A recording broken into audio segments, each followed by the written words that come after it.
So welcome to the Revenue Committee, Revenue Committee's public hearing. My name is Brad Von Gillern. I'm Senator from District 4 in West Omaha and Elkhorn. And I'm the vice chair of this committee, and I'll serve as the chair during the first hearing. The committee will take up the bills in the order that they're posted outside the hearing room. Our hearing today is your public part of the legislative process. This is your opportunity to express your position on the proposed legislation before us today. We do ask that you limit or eliminate handouts. If you're unable to attend a public hearing and would like your position stated for the record, you may submit your position and any comments using the legislature's website by 12 p.m. the day prior to the hearing. Letters emailed to a senator or staff member will not be a part of the permanent record. If you're unable to attend and testify at a public hearing due to a disability, you may use the Nebraska Legislature's website to submit written testimony in lieu of in-person testimony. To better facilitate today's proceeding, I ask that you follow these procedures. Please turn off all cell phones and electronic devices. The order of testimony is the introducer, proponents, opponents, neutrals, and the closing remarks. If you'll be testifying, please complete the green form and hand it to the committee clerk when you come up to testify. If you have written materials that you would like distributed to the committee, please hand them to the page to distribute. We need 11 copies for all committee members and staff. If you need additional copies, please ask a page to make copies for you now. When you begin to testify, please state and spell your name for the record. Please be concise. It's my request that you limit your testimony to 5 minutes, and we will use the light system.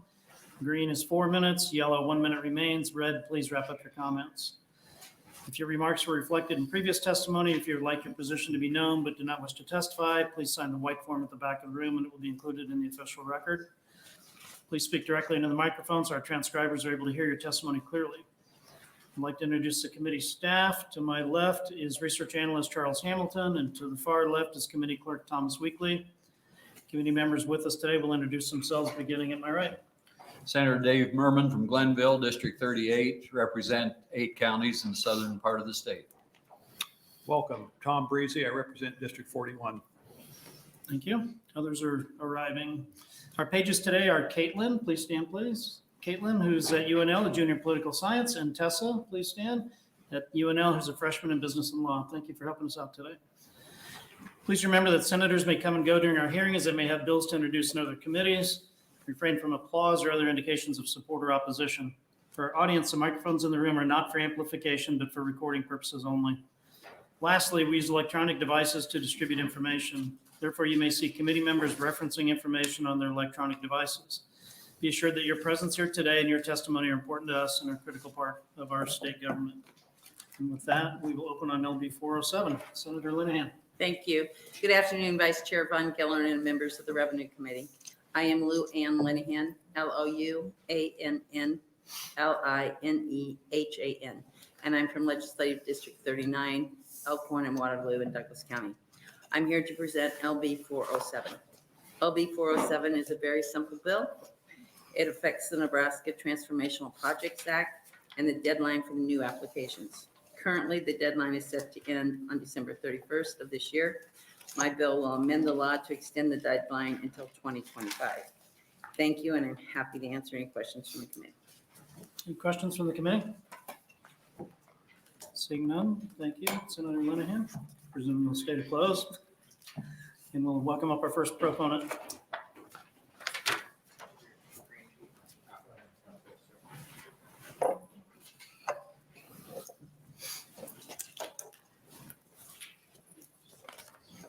Good afternoon. Good afternoon.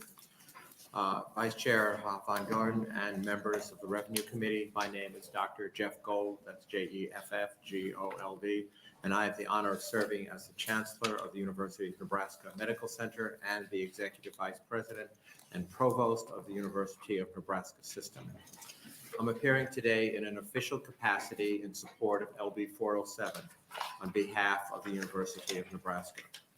I want to personally thank Senator Linehan for her leadership and for introducing this important legislative proposal that extends the application deadline for the Nebraska Transformational Project Act by 2 years through December 31st, 2025. For background, LB 1084 was introduced in 2020 to help establish the Project Next public-private partnership, similar to private UNMC projects like the Fred and Pamela Buffett Cancer Center and the Davis Global Center. Project Next is partnership between the University of Nebraska Medical Center, the state of Nebraska, multiple federal departments, including the U.S. Departments of Defense and Health and Human Services, as well as private businesses and philanthropic partners, that are a campus-wide initiative to transform and access and to provide quality of healthcare education, training, research, and care in Nebraska, while also providing critical services to our nation through a scalable, all-hazard disaster response facility. We are truly grateful for the state's partnership and commitment to this once-in-a-lifetime project, and to the philanthropic donors and to the city of Omaha who have supported Project Next as a result of this state action. After passage of LB 1107 in August of 2020, UNMC worked in concert with then Governor Pete Ricketts, his administration, our federal delegation, and economic development partners to move Project Next through the necessary steps in the Departments of Defense, Health and Human Services, and the White House in the fall of 2020. But with significant changes after the 2020 election and major staff turnover in federal departments and agencies due to the new administration, we have seen delays in federal appropriations processes that were unforeseen. This was due in part to the federal focus on COVID-19, which is understandable, the war in Europe, and the ongoing delay in filling necessary administrative vacancies in key federal departments and agencies. In short, the 2-year extension in applying for the Nebraska Transformation Project Act is needed due to these unforeseen factors that have slowed the federal components anticipated for Project Next. Further, we have recently also begun exploring new opportunities to incorporate the Veterans Administration potential into a new inpatient facility as part of Project Next. The 2-year application deadline extension outlined in LB 407 will allow UNMC to continue our work with various federal agencies and our federal delegation in securing the multi-agency partnerships and necessary funding within an unrestricted 10-year timeframe under the Nebraska Transformation Act. I also wish to recognize and thank the members of our federal delegation and our very generous philanthropic community for their tremendous support of Project Next going back to 2019, and for being dedicated and invaluable partners throughout this complicated process.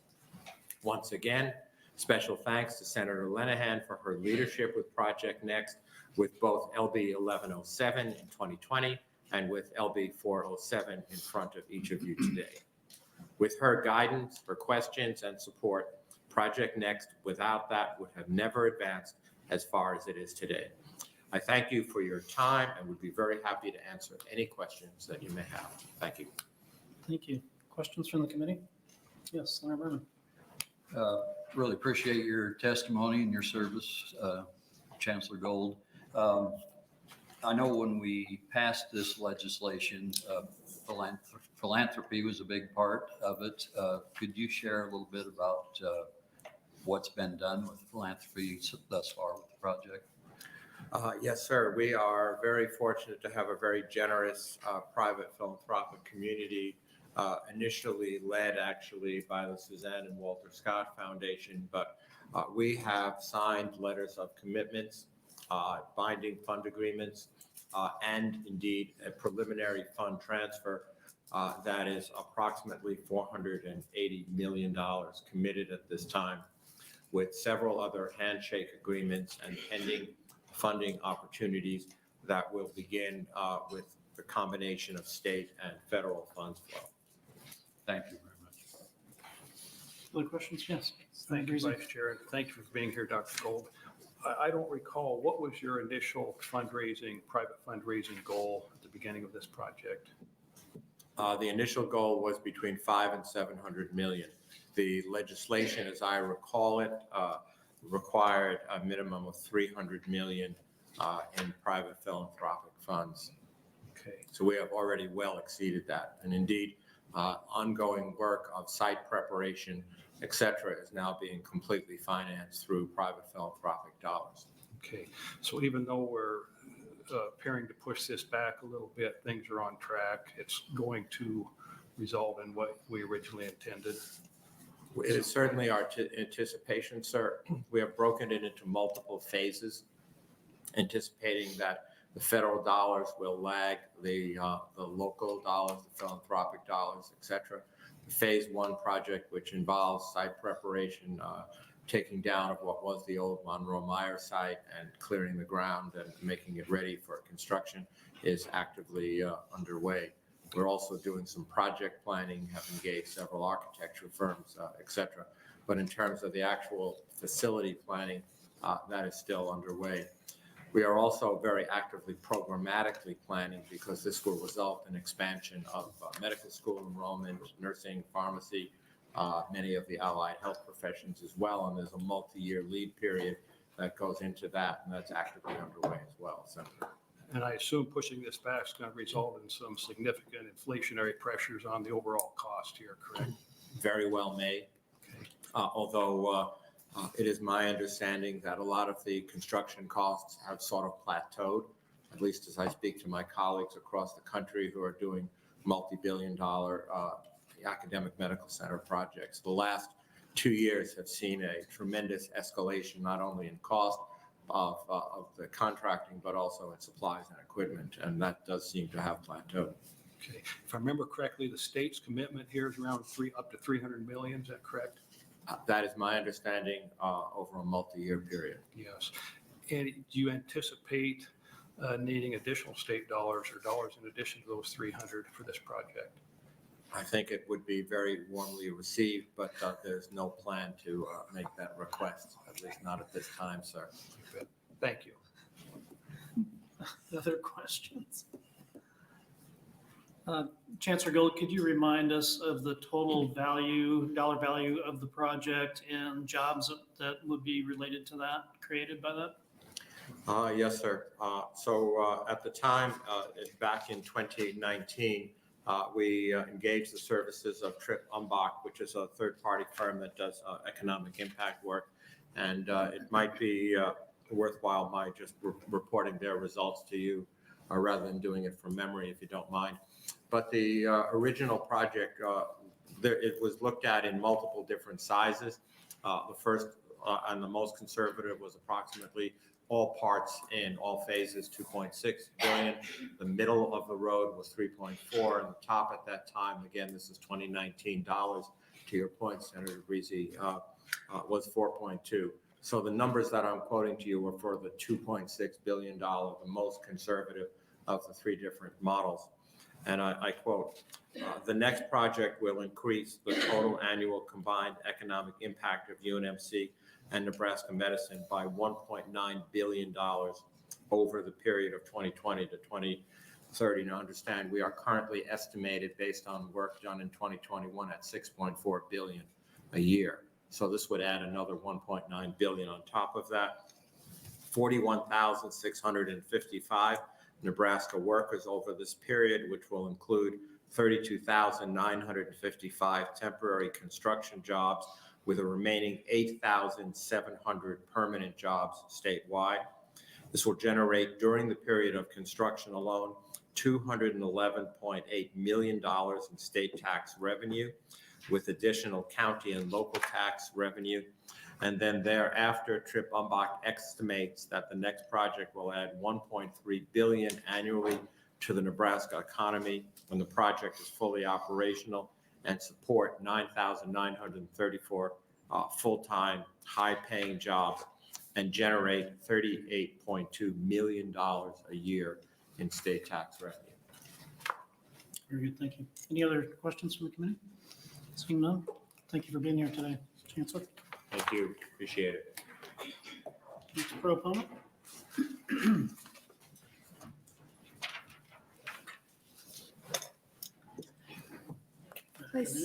Good afternoon, Vice Chairman Von Gillerin, members of the Revenue Committee. My name is Jennifer Krieger, Jenniffer Creager. I'm the Senior Vice President of Public Policy at the Greater Omaha Chamber. I'm also appearing today on behalf of the Nebraska Chamber of Commerce and Industry and the Lincoln Chamber of Commerce in support of LB 407. Thank you to Chairman Linehan for introducing this bill. Those of you who were in this body and on this committee 3 years ago will recall that we spent a lot of time together and put in a lot of hard work and compromise and personally a lot of anxiety that I'm not sure I've ever recovered from to ultimately come up with the LB 1107. That major bill had 3 components: a substantial property tax reduction, the creation of the ImagiNE Nebraska Act, and a considerable investment of state dollars into the next project, contingent upon both private sector and federal funds. Both in 2020 and today, the business community is a strong supporter of the enormous economic opportunity this presents for Omaha and for the state of Nebraska. As we are all familiar, the political environment in Washington can create instability and uncertainty, and this effort has also had to navigate many changes. As Dr. Gold mentioned, due to the presidential transition in 2021, not to mention the ongoing impact of COVID, securing the necessary federal funding has taken longer than was initially expected. We believe that the 2-year extension for state funds as proposed in LB 407 is a reasonable request in order to secure the federal funding we need to take the project over the finish line. We were proud to partner with our friends at the university to secure passage of LB 1107, and we hope you will favorably consider LB 407 today to carry out the intent of that significant piece of legislation. Thank you for your consideration. Thank you. Any questions from the committee? Seeing none, thank you for being on this, Krieger. Next proponent? Any other proponent testimony for LB 407? Seeing none, any opponent testimony? Seeing none, would anyone like to testify in the neutral? Seeing none, Senator Linehan, would you like to close? Senator Linehan waives closing. We'll end our hearing on LB 407.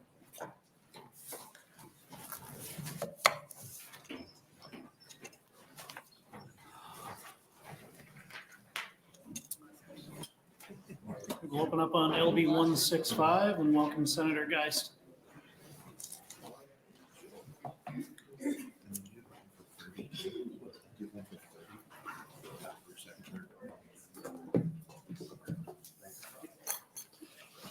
Good afternoon. Good afternoon.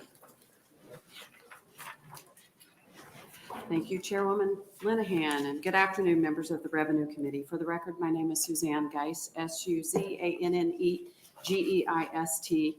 I represent District 25, which is the southeast corner of Lincoln and Lancaster County. I'm introducing LB 165 because several months ago, this issue actually directly impacted my family. My husband and I have worked very hard over our married life and carefully saved our money. And a number of years ago, we opened 529 accounts for our grandchildren. We give them money every year towards their accounts. At the time that we opened the accounts, we knew that these were to be used only to help our grandchildren pay for their college education. However, last year, we found 3 of our grandchildren from the same family who wanted to move from public school to private school. At the same time, I also learned that there's a number of states that use their 529 plans, that allow usage of their 529 plans for private school for K through 12 education tuition. The federal government allowed this change in 2018. So ultimately, I was frustrated that our state can dictate how my husband and I spend money that we save, which is why I'm here introducing LB 165.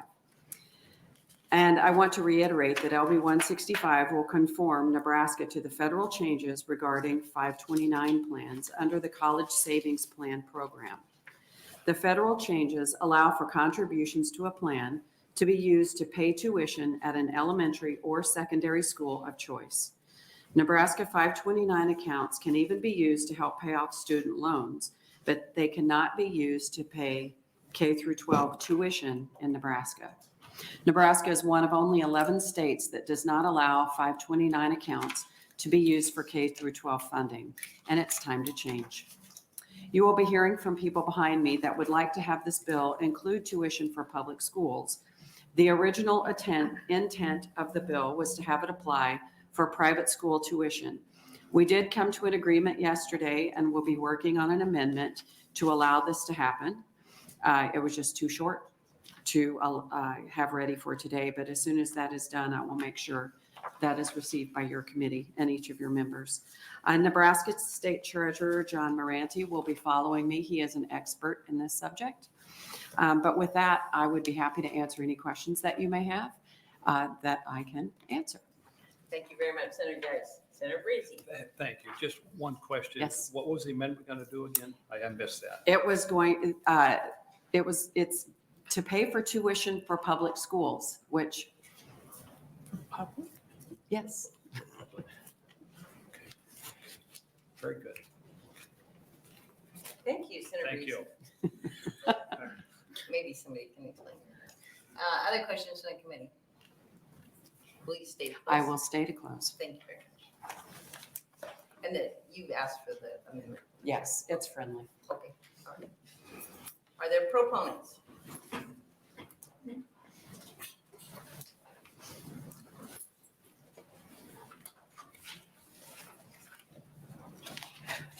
Good afternoon, Chairman Linehan, members of the Revenue Committee. For the record, my name is John Moranti, John, Murante. I am your Nebraska State Treasurer and here today in my capacity as the trustee of the Nebraska Educational Savings Trust, which is Nebraska's 529 Educational Savings Plan. I want to thank Senator Geist for introducing this bill. It's a good bill. It's been adopted at this point in 40 states and the District of Columbia. As many of you know, Congress enacted 529 legislation 20 some years ago. And at this point, every year, it seems, Congress is expanding the allowable usage for 529 expenditures. Just in recent years, this legislature, Congress has enacted, and then this legislature followed up with its own legislation to expand qualified withdrawals to include apprenticeship costs, student loan debt repayment, the costs of computers and technology. When Congress passes something, we have to come back in the state legislature and effectuate it for Nest 529. And I want to thank you all for the work that you've done over the years in expeditiously expanding Nebraska's law to conform with federal law, which is what Senator Geist's bill does. I want to talk just a minute about what this bill does not do. This bill, the policy in question, is not about whether Nebraska parents can use 529s to save for their kids' education and pay for K-12 tuition costs. Congress decided that question. Any Nebraskan can open a 529 account and pay for their child's K-12 tuition expenses in Nebraska today. They just can't use Nebraska's plan. They can use any of the 40 states who already have plans that have been expanded for the use of K-12 tuition. And as a practical matter, the only thing we can do, as a practical matter, Nest still considers K-12 tuition costs to be a non-qualified withdrawal. The only punishment that we can effectuate on our account holders is if they claimed a state income tax deduction, that deduction would be subject to recapture because it's a non-qualified withdrawal. The practical reality is 75% of our account holders are not Nebraskans. They don't pay Nebraska income tax. They are not subject to any state income tax recapture. So if you are a Nest account holder and you're a Californian with a California beneficiary and you use your Nest account today to pay for K-12 tuition, there's nothing the state can do about it because you never claimed a state income tax deduction in the first place. So as a practical reality, we are looking at a very narrow subset of the total college savings plan as a policy. I am very skeptical of the argument that if you pass this bill, you are going to see a massive infusion of state income tax deductions with parents all over Nebraska opening up 529 plans, depositing money in it, qualifying for the state income tax deduction, and then withdrawing the money immediately to pay for K-12 tuition. And I would tell you if there was any evidence that that would actually occur, you would see no stronger opponent to such a public policy than myself and the program manager. Why?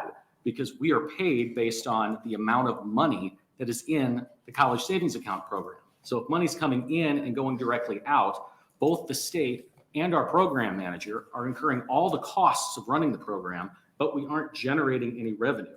Quite frankly, I would probably have a fiduciary obligation to oppose this bill if that were the case, because it would be so detrimental to our existing account holders. I couldn't negotiate a decent contract with a program manager if the reality was we had many accounts with all the costs to run these accounts, but no money in them. No one would want to run Nebraska's program. And it would be much more expensive for those of you who have college savings accounts to actually administer those accounts.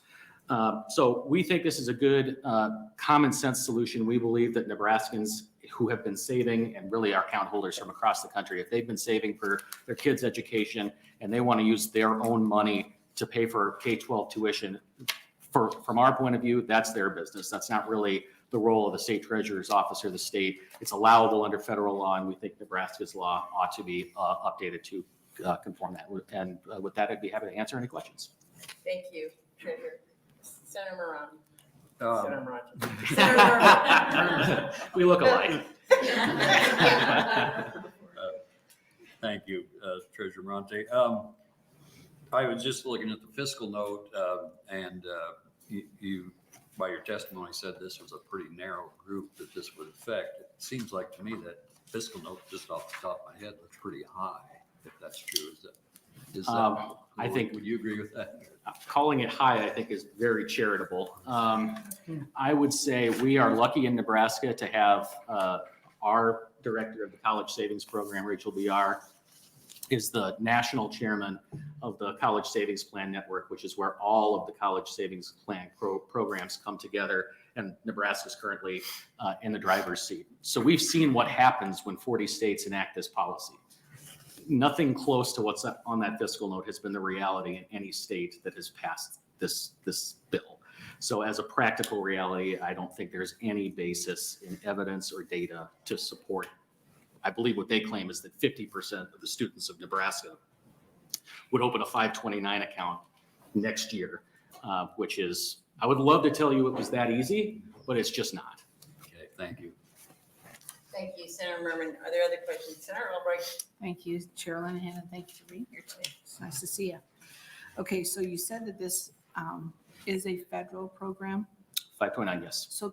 So it's okay for us at the state level to add or take off what we would like to change? So we couldn't add beyond that which the IRS has allowed, but we could be more restrictive, which is what we are in this case. Okay, so the question that was asked from Senator Breezy to Senator Geist, you're saying that people would take this money and use it toward public education? So the federal law, as it was written, allows for K-12 tuition expenses, whether it is, and I believe this because I talked to our legal counsel yesterday and confirmed it, for public, private, religious schools. So what Senator Geist is proposing would be directly in line. You saying public or private tuition is verbatim what the federal law is. Says already. Yes. Okay. Okay, thank you, Senator Albright. Senator Kell. Thank you, Chair Linehan. So would it, kind of along that line of thinking, my kids did show choir and it was like $1,000 just for them to get their costumes and the music and all of that. Would you be able to use, if we change it this way, would you be able to use it to pay the fees and expenses that, I mean, since we don't charge tuition at public schools, would it be fees and expenses as well? So this is where you have to be a little careful Okay. because neither am I an attorney, nor does the office have any attorneys. And we also don't provide any sort of financial advice, certainly not legal advice. So what I can say is that the federal law says that $529 can be used to pay public, private, or religious school tuition. Okay. It does not define the word tuition. So I can't say with any matter of specificity what limitation there is on that.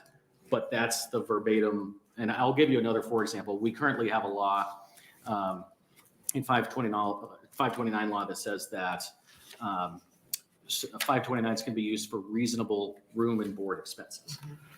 What does the word reasonable mean? Congress didn't define it. So if someone were to come to me and say, I've got a room and board expense, is it reasonable? My answer would be, I'm not an attorney. I don't want to give you legal advice. If you're renting the top floor of the Embassy Suites, probably not reasonable. If you're in a dorm, it probably is, but I'm not going to offer legal advice on that. So I would just say what Senator Geist is proposing conforms to federal law. What it is Congress meant by that, I'm not entirely sure. Thank you. Thank you, Senator Kell. Any other questions? Because I've asked other people that have done this, and they have their accounts in Iowa. Mhm. So you can do, so all I have to do is go across there and open an account there, and then I could do this already. That's right. Is that true for Kansas too? Yes. Any of the 40 states, and I've got the list of the 10 states, All the states around us? I just all the have- states around us, yes. Okay. except So it's Colorado. not a matter that you can or can't do it. You can do this. We just can't do it in Nebraska. Correct. Okay, thank you very much.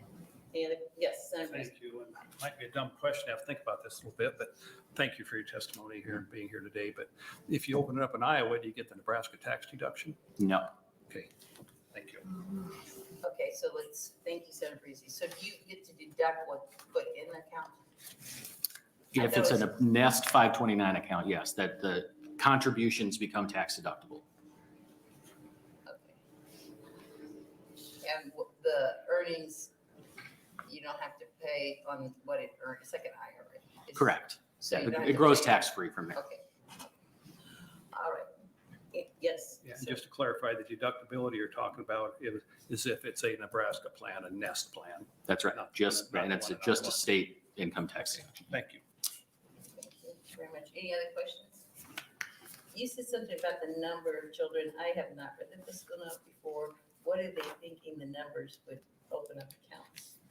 As I read the fiscal note, they were estimating that 50% of Nebraska eligible children would have a Nest 529 account opened up next year if you pass this bill. I said 50% of kids in Nebraska, Right. parents could afford that. I'd like to tell you we had that level of awareness and name recognition, but it's just not true.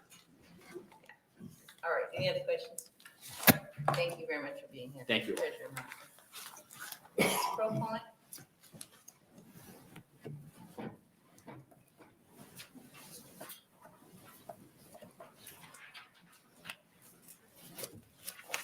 Good afternoon. Good afternoon.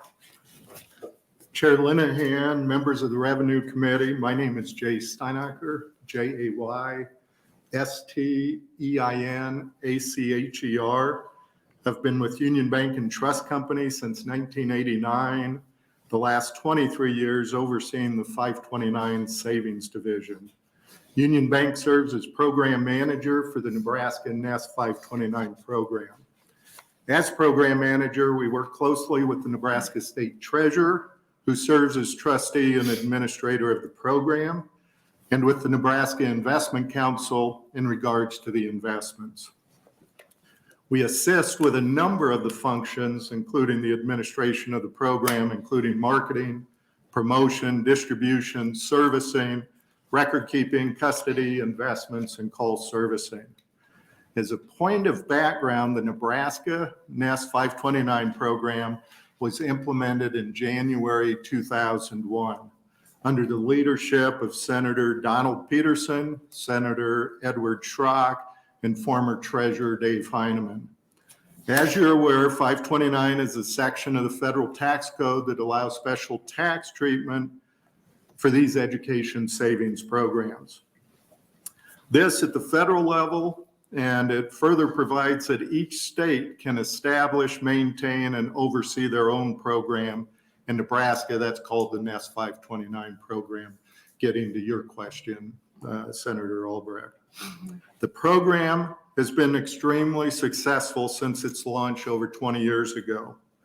As a testament to its success, the Nebraska Nest program has over 300,000 investor accounts, and it's grown to over $6 billion in assets, which positions Nebraska as ranked number 18 in assets across the nation in a state that is 37th in population.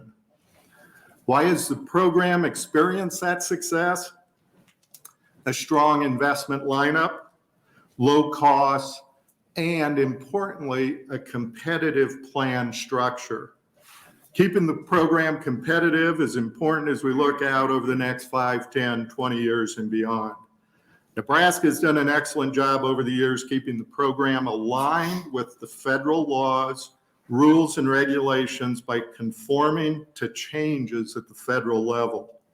When we travel the state marketing and promoting the program, we lose momentum whenever we have to answer with a however or a qualifier statement. In the last several years, that might have been in regards to loan repayments or apprenticeship program expenses. But as the treasurer mentioned, the legislature in the last several years took action in regards to those, removing those. Those were federal changes, and Nebraska introduced legislation to conform and to allow those expenses, enhancing the program, making it more competitive. We now receive the question, I read an article that says I can use the NES 529 for K through 12. We have to answer, yes, you're right, K through 12 is covered at the federal level. However, we have to add that qualifier statement. Not all states allow it at the state level, and Nebraska is one of those handful of states that does not. And you'll lose several tax benefits if you do use your NES 529 for K through 12. Our long-term goal is to continue to grow the number of Nebraska families saving for a loved one's future education. We're focused to keep the NES 529 program competitive and a great value for Nebraskans and savers across the nation. Keeping the program aligned with the federal guidelines is important. We appreciate your attention and consideration of LB 165. Thank you, and I'd be happy to answer any questions the committee may have. Does somebody have any questions? Senator Thanks for your testimony. And maybe there'll be someone else behind you that can answer this better, but do you look at if these funds are made available for private schools that will enhance the program, get more investments, or will more be taken out sooner and less investments, I guess? Whenever you have to explain yourself and have the qualifier and the however statements, when people are excited to get into the program and then you tell them if they're excited about the K through 12 feature, well, that doesn't apply here in Nebraska. You lose a little bit of momentum. So I think changes like this that have been made successfully by the legislature over the last 20 years has led to Nebraska's success. That it hasn't just said, here's the program, we're not going to be nimble, we're not going to make changes. So we think it's a positive from an investor standpoint. Yeah, thank you. Are there other questions? Thank you, Senator Murman. Are there other questions in the committee? I have a couple. You can deduct it, Nebraska or Iowa, doesn't matter. You can deduct it from your federal income tax, the contribution. The federal benefits, no tax deduction up front, but tax deferred growth and tax-free withdrawals.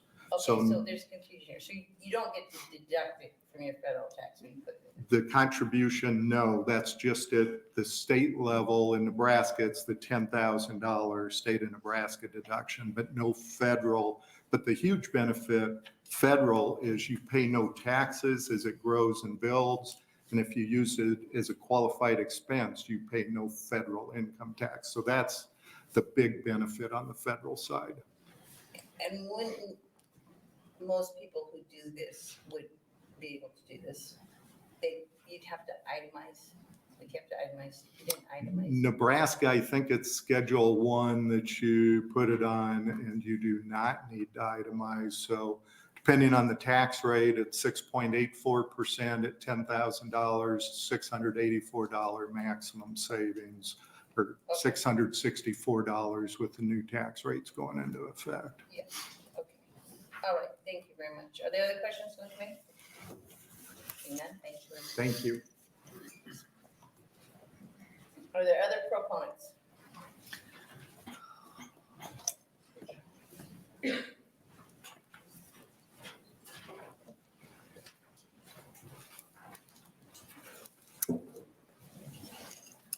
Good afternoon. My name is Jeremy Eckler. I'm the Associate Director of Education Policy at the Nebraska Catholic Conference. My name is spelled Jeremy. Last name is Ekler. Chairwoman Linehan and members of the Revenue Committee of the Nebraska Catholic Conference advocates for the public policy interests of the Catholic Church and advances the gospel of life. They're engaging, educating, and empowering public officials, Catholic laity, and general public. It's taken less than 6 years for 39 states and Washington, D.C. to expand their 529s into K-12 education since permitted by the federal government. The program helps parents choose the best education for their child. Yet Nebraska is in a shrinking minority, as we've heard. Since 2021, 5 states have expanded their programs, and program enrollment has jumped by nearly 6% as a result. Reason and faith teach us that as those first responsible for the education of their children, parents have the right to choose a school for them, which corresponds to their own conviction. This right is fundamental. Public authorities have the duty of guaranteeing this parental right and ensuring the concrete conditions for its exercise. LB 165 recognizes the need for state government to support parents in empowering them as the first educator of their child. And this matters deeply to Nebraskans. There are nearly 28,000 students in Nebraska Catholic schools, just under 37,000 total in all non-public schools in Nebraska. Catholic schools make up 112 schools that are fully approved and accredited by the Nebraska Department of Education. The point, non-public education is vital to Nebraska's educational history, landscape, and success. LB 165 provides a measure of support to families who invest in 529s and choose these schools. Having testified in support of bills like LB 165 in the past, I'm aware of the opponent's claims that this is a scheme for the wealthy.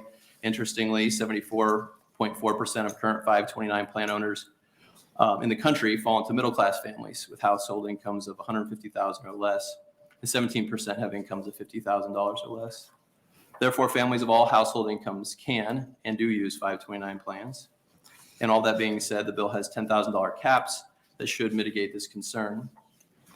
In the past, another objection to expanding 529s is that this will somehow hurt public schools. I cannot find research showing this to be true in any of the 39 states that have expanded. Furthermore, when nest accounts were initially authorized for higher education purposes, there was no suggestion that it would harm public institutions of higher education. And it has not in nearly 40 years since the 529 inception. There are 2 lesser known facts from our experience of running Catholic schools. First, many 529 account contributors are grandparents who wish to support grandchildren in K-12 education. We take this for granted, but this is an important population also impacted positively by LB 165. Secondly, even seemingly small financial incentives, such as $500 of support, can make all the difference in the world for a family, especially in this economy. Our hope is that this committee supports parents across Nebraska who work diligently and responsibly to save for their child's K-12 tuition expenses. We urge the Revenue Committee to advance LB 165 to general file. Thank you for your time and consideration. Thank you. Are there any questions from the committee? Seeing none. Thank you. Very much for being here. Are there other proponents?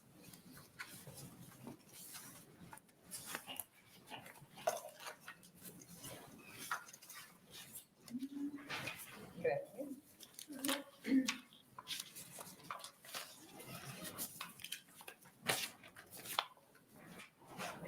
Oh, good thing, I'm sorry. Good afternoon. Good afternoon. Thank you, Senator Linehan and members of the Revenue Committee. My name is Heather Schmidt, HeatherSchmidt. I am a proponent of LB 165 and would like to ask you to please pass this adjustment to Nebraska 529 accounts to match the federal changes. We are sending our youngest to private school. She has dyslexia. I've given you a summary of a recent assessment she had at the Barclay Center. Our local public school district won't even say the word dyslexia. We listened to a very impressive and thorough presentation given about their new English language arts curriculum, where the word dyslexia was not said once, not one single time. So she will go to a private school, one where we won't have to avoid using the word dyslexia, a school where we feel very confident that she will thrive.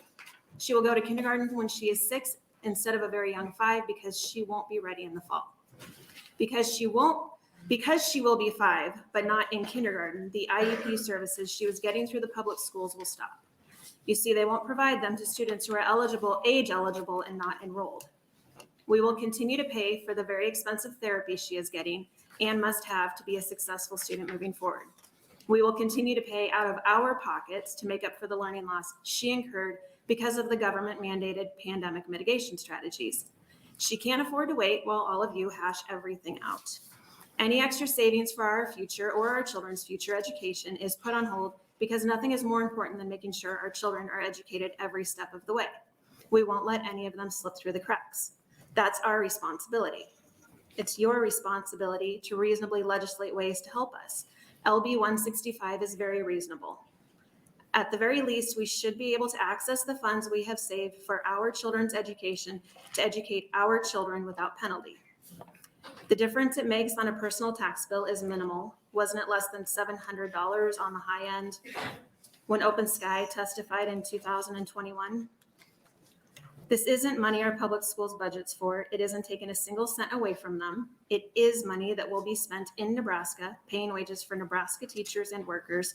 It doesn't require reinventing any wheel. It simply conforms to the federal guidelines that most other states are already following.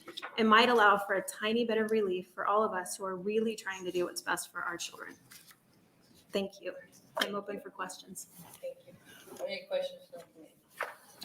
Senator Murman. Thank you for your testimony. Even though your child has dyslexia, I'm not sure if that's classified as a disability or not, but you do think she'll get better services at the private school rather than public? Yes. Thank you. Thank you, Senator Murman. Are there any other questions from the committee? Thank you very much for being here. Thank you. Are there other proponents?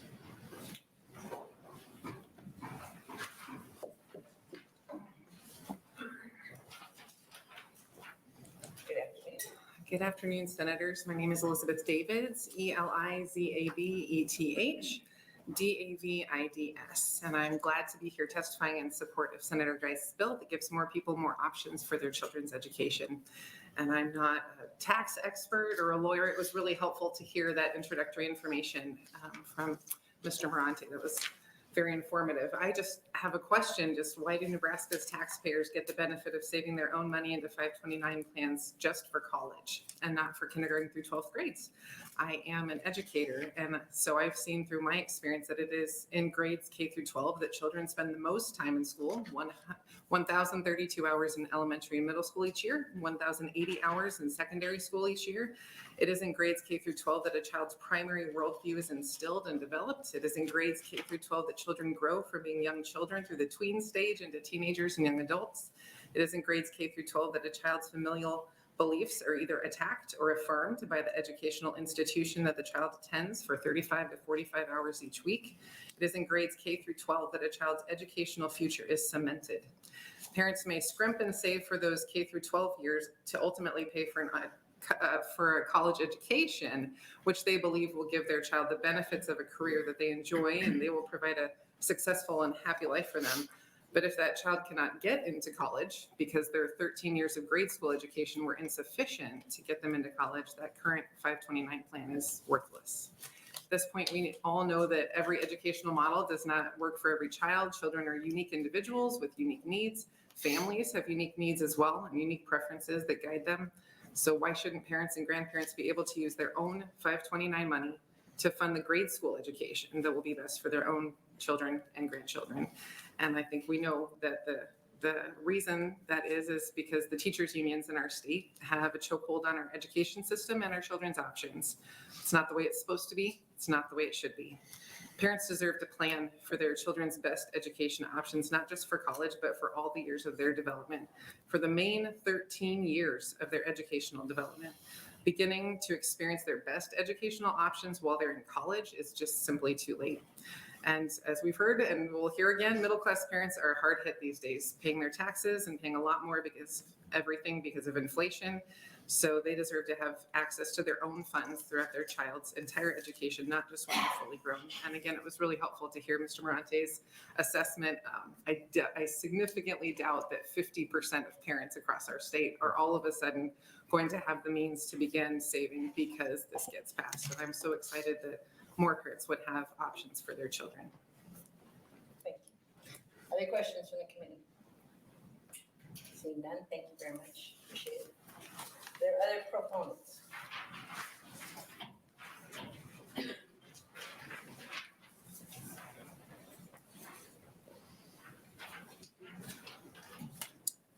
Good afternoon, Senators. My name is Merlin Bartels, MERLYN BARTELS. I'm here to support this Bill 165 because it would give parents an option to save money for the K through 12 students if they have to choose to send their children to a private school.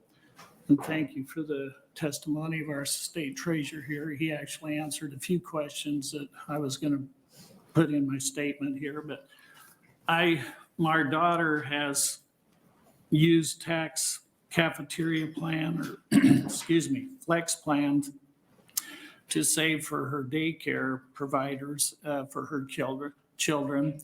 So I'm wondering, if we can get some tax benefits on daycare and on a college program with the 529, why can't we help out the K through 12 kids? And after his testimony, I guess it is at a federal level, but it's just the state of Nebraska right now that isn't able to do it along with a few other states. So I guess I'm asking you to support this and move it on. But also, I guess was hoping that even the homeschool kids could be included in this, and the parents could have some way of helping with their expenses. I know homeschooling and private schools are people's choices, but if there's programs out there that we can have access to help pay for some of those expenses or save on our taxes, as was stated, the middle class is getting hit with all kinds of rising costs, so anything would be helpful. So I just urge you to move this forward so Nebraska can be a part of this program. Thank you for your time. Thank you, Mr. Bartles. Are there questions from the committee? Seeing none, thank you very much. Thank for being you. here. Appreciate it. Are there other proponents? Are there any other proponents? Are there any opponents?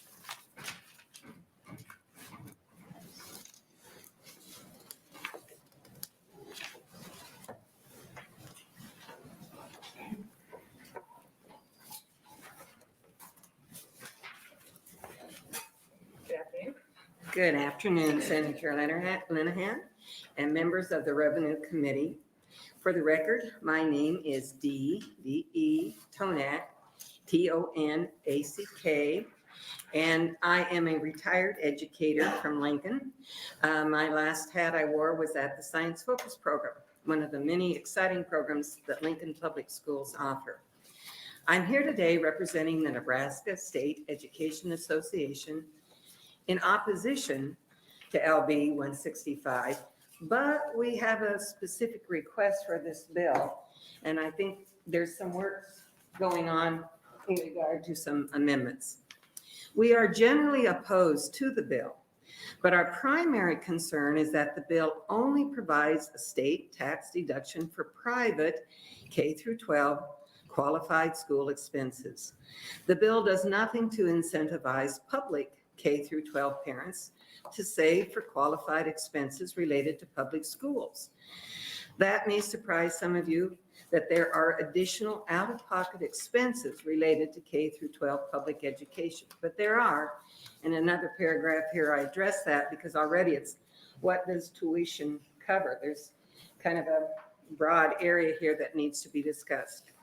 Typically, a 529 savings plan is a state-sponsored investment plan that enables parents, grandparents, other relatives to save money for a beneficiary and pay for qualified, educated, related expenses usually incurred to attend college.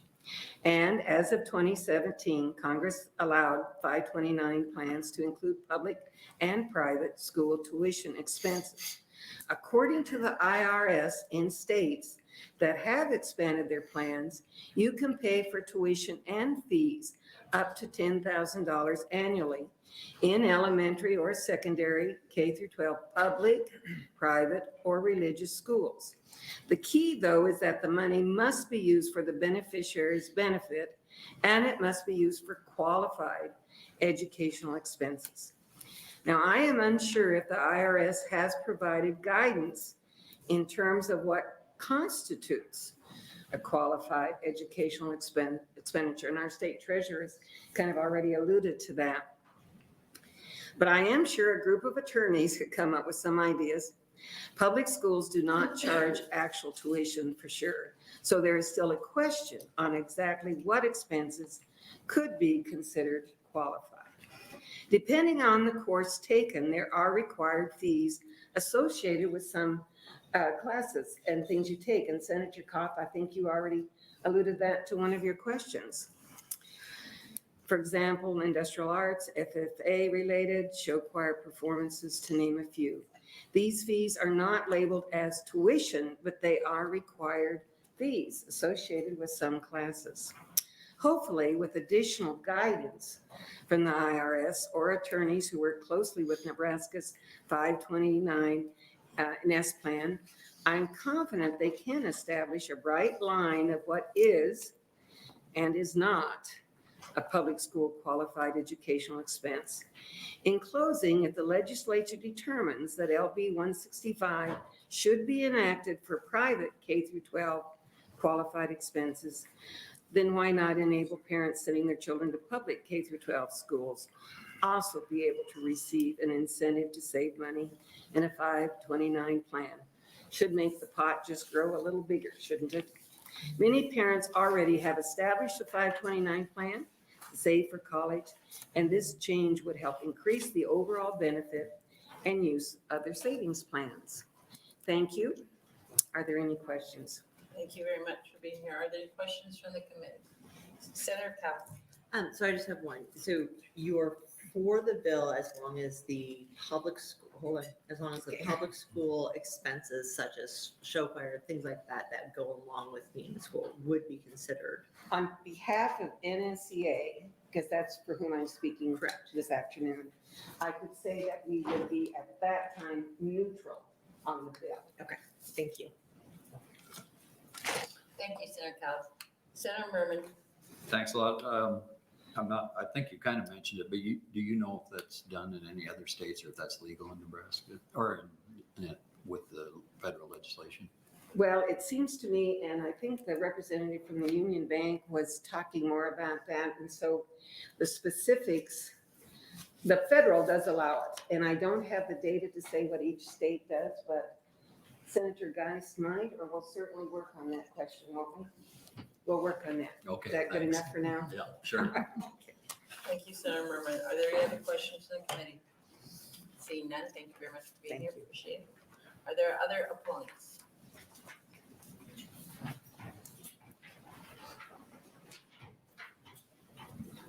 Good afternoon.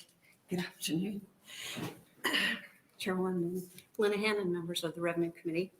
My name is Connie Knoche. It's ConnieKnoche,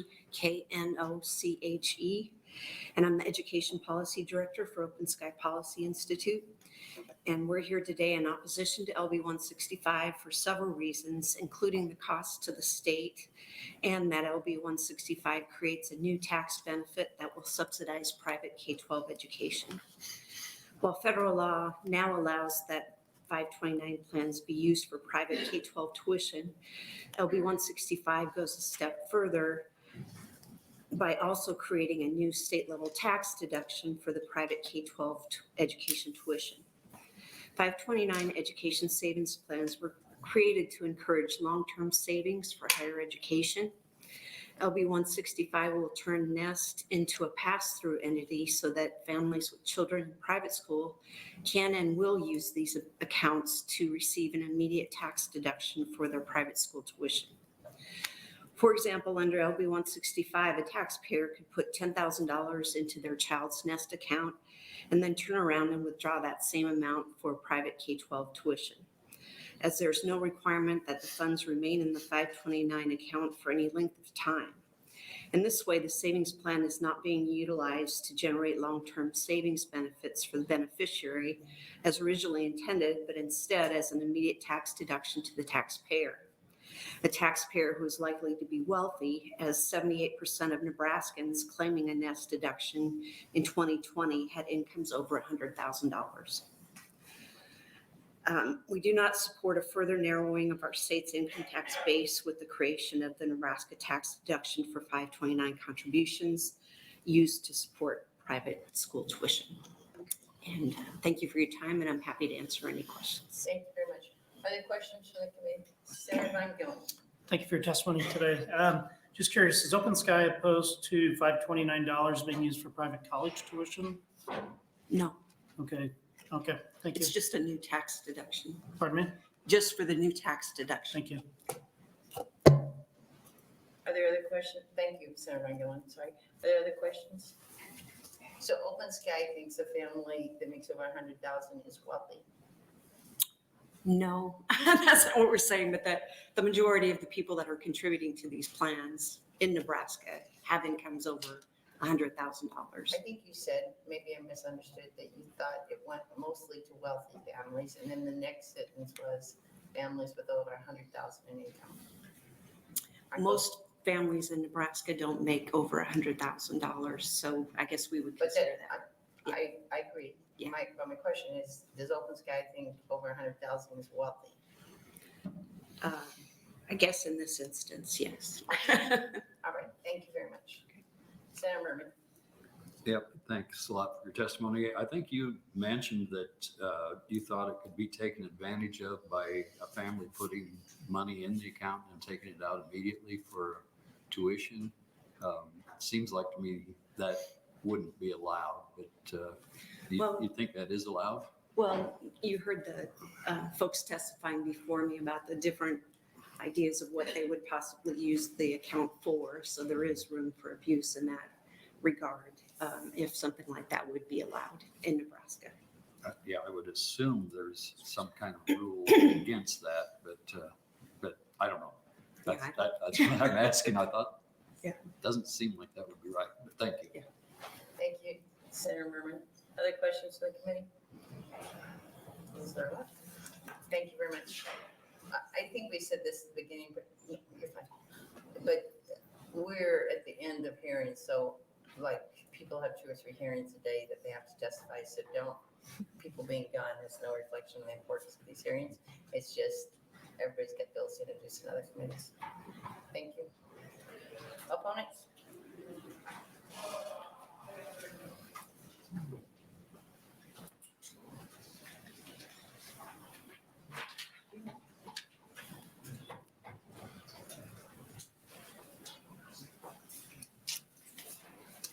Good afternoon.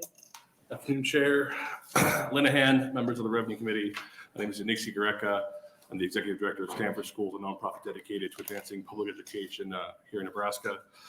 Stanford Schools is here in opposition of LB 165 because it mainly benefits families who can already afford to send their kids to private school. It would cost the state general fund significantly and thereby harming public schools. And its benefit, a single bank at taxpayer expense. These form of tax credits in other states have been shown again and again to almost exclusively benefit families who can already afford to send their kids to private schools for the simple reason that you need money to save to take advantage of the tax benefits. This is reflecting statistics that would about who currently uses college savings plans, and that the bill would take advantage, and that this bill would change.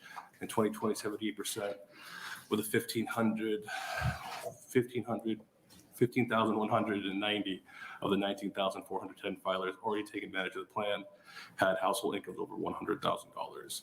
Those filers claiming over 70 million in tax benefits, or 86% of the total tax benefits that year. Proponents say this bill will simply bring state statute in line with federal provisions that expand the scope of 529 savings plans to K through 12 private education. However, state level tax credits up to $10,000 a year for these accounts with nothing to do for the federal tax reform that would cost Nebraskans millions each year. If you're a family already paying private school tuition, why wouldn't you open a 529 plan under this bill? You can make a deposit on December 31st, 2023, and withdraw it on January 1, 2024, and receive full tax benefits. That cost falls squarely on the taxpayer. Finally, we have serious concerns about the benefit that this bill is to a single financial institution. Union Bank and Trust is the sole provider of the 529 savings plan in Nebraska. We are troubled by the provision on page 21, line 17, that establishes the state treasurer or his or her designee may, quote, establish, impose, and collect administrative fees and charge and collect in connection with transactions of the trust and provide for reasonable service charges, imposing penalties for cancellation and late payment with respect to participation agreements. This section appears to invite Union Bank or subsequent providers to work directly with the state treasurer to set paying fees on 529 accounts at whatever level they choose, and taxpayers will have to foot the bill. There's no opportunity for public input, comment, or oversight of this process. For those reasons, we oppose LB 165 and urge you not to vote it out of committee. Thank you. We'll take any questions. Thank you. I forgot to have you spell your name. Oh. I know you've done it, Sorry, but not this committee. DUNIXI, last name GUERECA. Sorry about that, Chair. It helps that you have written testimony. Your paragraph 3, I'm sorry, are there other questions from the committee? I'll have one. So thank you very much. So I'm going to ask you the question I asked the NSEA. If public school fees were allowed, are included in this, and so these could be used to help kids who are in public school afford to do those extra things, would you then be neutral or in favor? I would still be opposed to Would you it. still be opposed? And I haven't heard of your organization before. Who funds you? We are funded almost exclusively by in-state organizations. Unfortunately, my executive director has a buddy who lives in Michigan that chips in a donation every year, so I can't say I'm fully funded by in-state, but various organizations in Nebraska. Which organizations? I have several funders, and I can certainly send my list of my funders to you. Okay, I would like that. Okay. Thank you, Senator Cobb. You had to file 990, right? Your donors had to file 990s. Yeah, so that's public. Yeah. So I don't understand. I mean, I think I understand, but on your, this is reflected in statistics about who currently uses college savings plans. This bill would change in 2020, 78%, 15,190 of the 19,000 filers take advantage of the plan. Who are the 19,410 filers? The people that filed to use the college savings plans. So 78% of them make over 100,000. Is that what you were saying? Correct. So 22% of them are under 100,000. Correct. Yes. Okay. So, okay, that's not okay. Thank you. And then this number, 70 million in tax benefits. Okay, so 15,000, little over 15,000 people got 70 million in tax benefits? According to the Nebraska Department of Revenue, yes. Would you dig a little deeper in that? Yeah, I'll get to the breakdown of those numbers. Because that's, if you do the division, and I can't do it in my head, but I find that kind of. I'll get you broken down, yeah. All right, thank you. Are there any other questions from the committee? Thank you very much for being here. Thanks, Senator. Are there any other opponents? Is there anyone wishing to testify in the neutral position? Sarah Geist, would you like to close? I would. Okay, I would like to comment too about some of the testimony. For one thing, I'll tell you, as probably someone that would be termed as wealthy because we make over $100,000 a year, there are many better options for investments than this. If I want to make a buck, I don't do this. I do this to help my children who are not advantaged to be able to send their children to the school of their choice, which is my right as a grandparent, saving my money for my children's education. And I'll also comment that because my children are very good parents and they are sending their kids to a place where they believe they'll thrive, these children are thriving more than we have ever seen them thrive. Their ages 15, 10, and 7. They were 3 very introverted children, afraid to speak up in public, and they have become leaders in their school. They have become leaders in their community, in their youth group, and it's so gratifying to see the changes in these kids in less than a school year.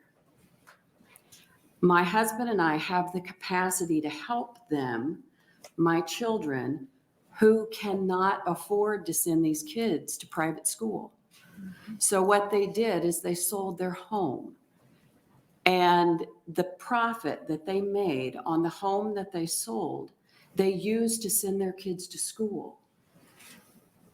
So as a grandparent who's saving for my children's education, And other states allow, I could move my 529 plan to another state, but I want to benefit my state.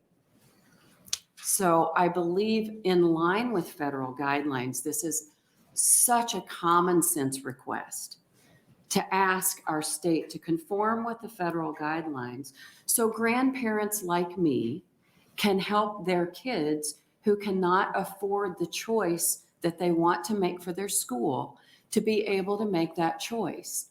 I'd also challenge, how does this hurt my public school?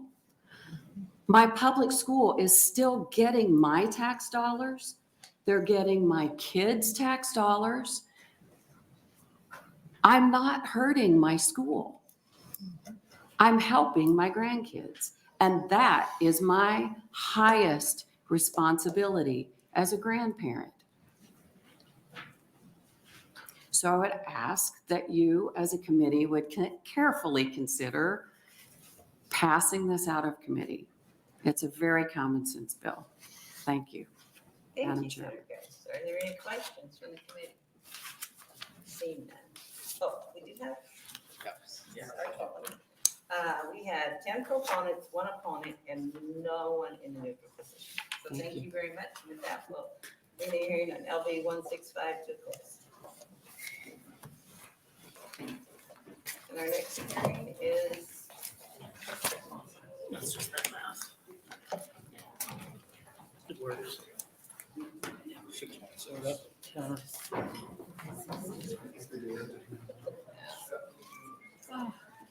$92,000 taxable income is very different than $92,000 income.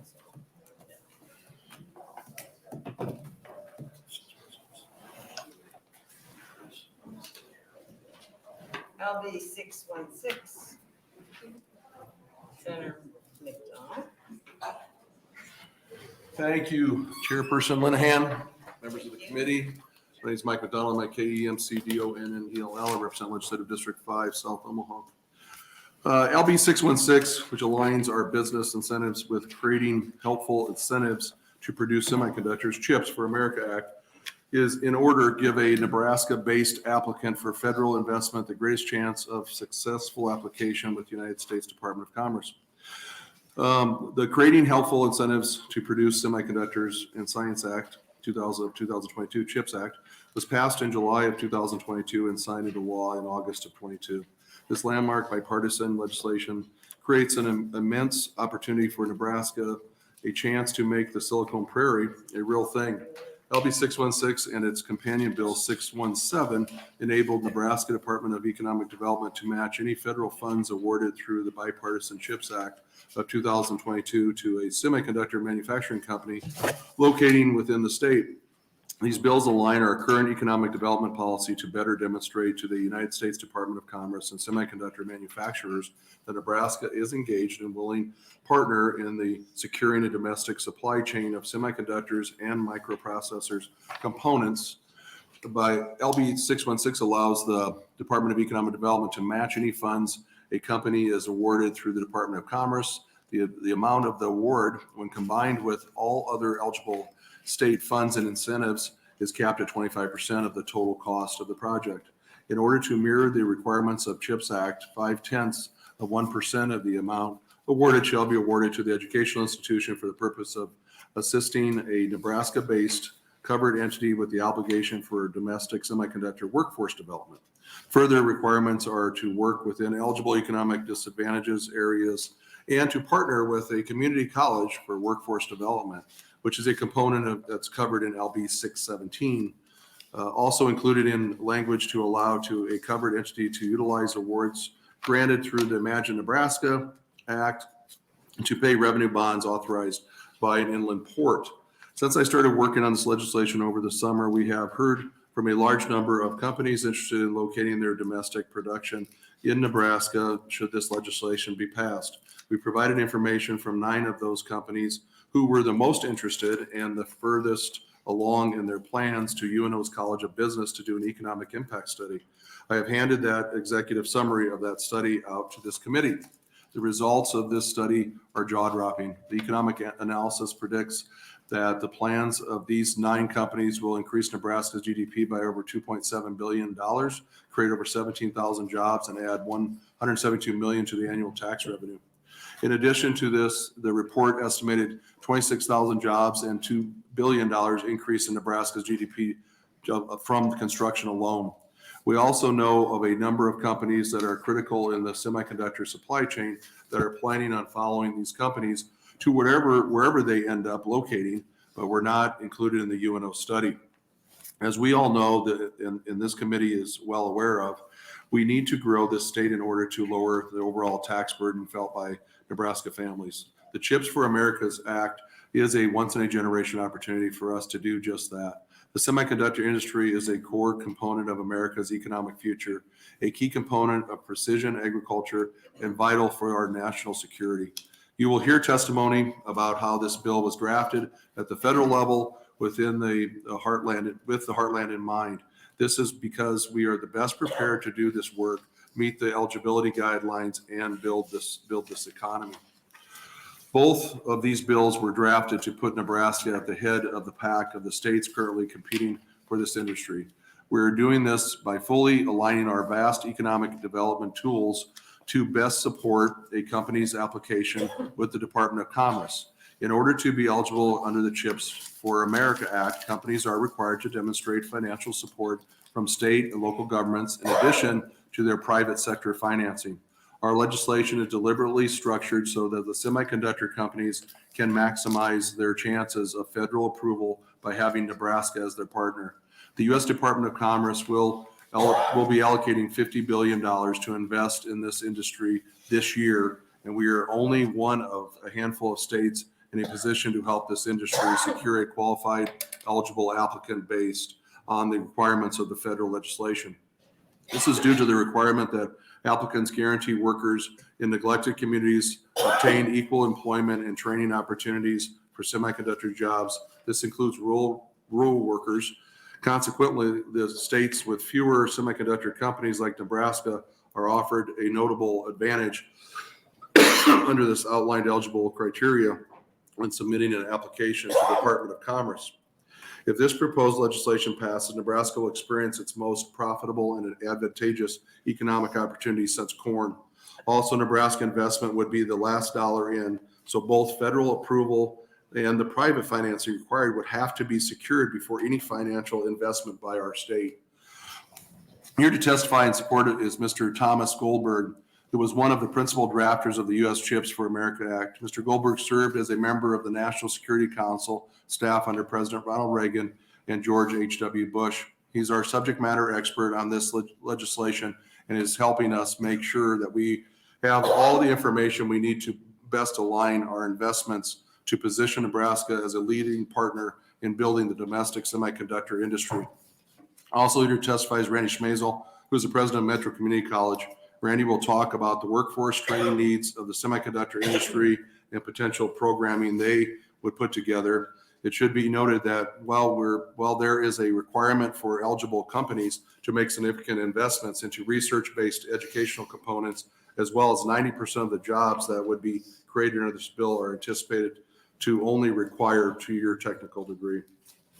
This is an opportunity of a generation, possibly 2 generations. The idea of what the federal government has done, set aside the $50+ billion, trying to make sure that we look at what happened. And the semiconductors are everywhere we look, from your telephone to your coffee maker to your vehicles to national security with missiles. So the idea of us being part of that, but the economic impact, as I mentioned, when UNO did those numbers and came back their study from their business school, and when we're looking at 17,000+ jobs and $2 billion to our GDP, I mean, even if that's half right, that's a game changer for the next generation. The sister bill of 617 that was in business or was in banking, and President Schmazel testified on that, and others will let you know more information about that, but that's more of the education side. And we wanted to make sure that we're bringing these two together to try to make sure you have all the information.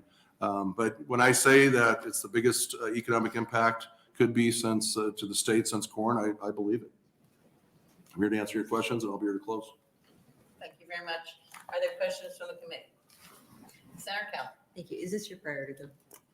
It's going to be, yes, it's going to be my priority. Thank you. When I say that, it's a sister with 617, which 617 would be priority. And I want to talk to the chairperson of this committee about making sure that we bring those back together. So to answer your question fully, these two would be combined into my priority bill, hopefully. But the other bill's in banking? Banking. And I have a number of issues about how that happened, but I'm not going to discuss them today. But yes, it's basically this bill and the bill in banking, 617 and 616. All right, thank you very much. So we will have programs.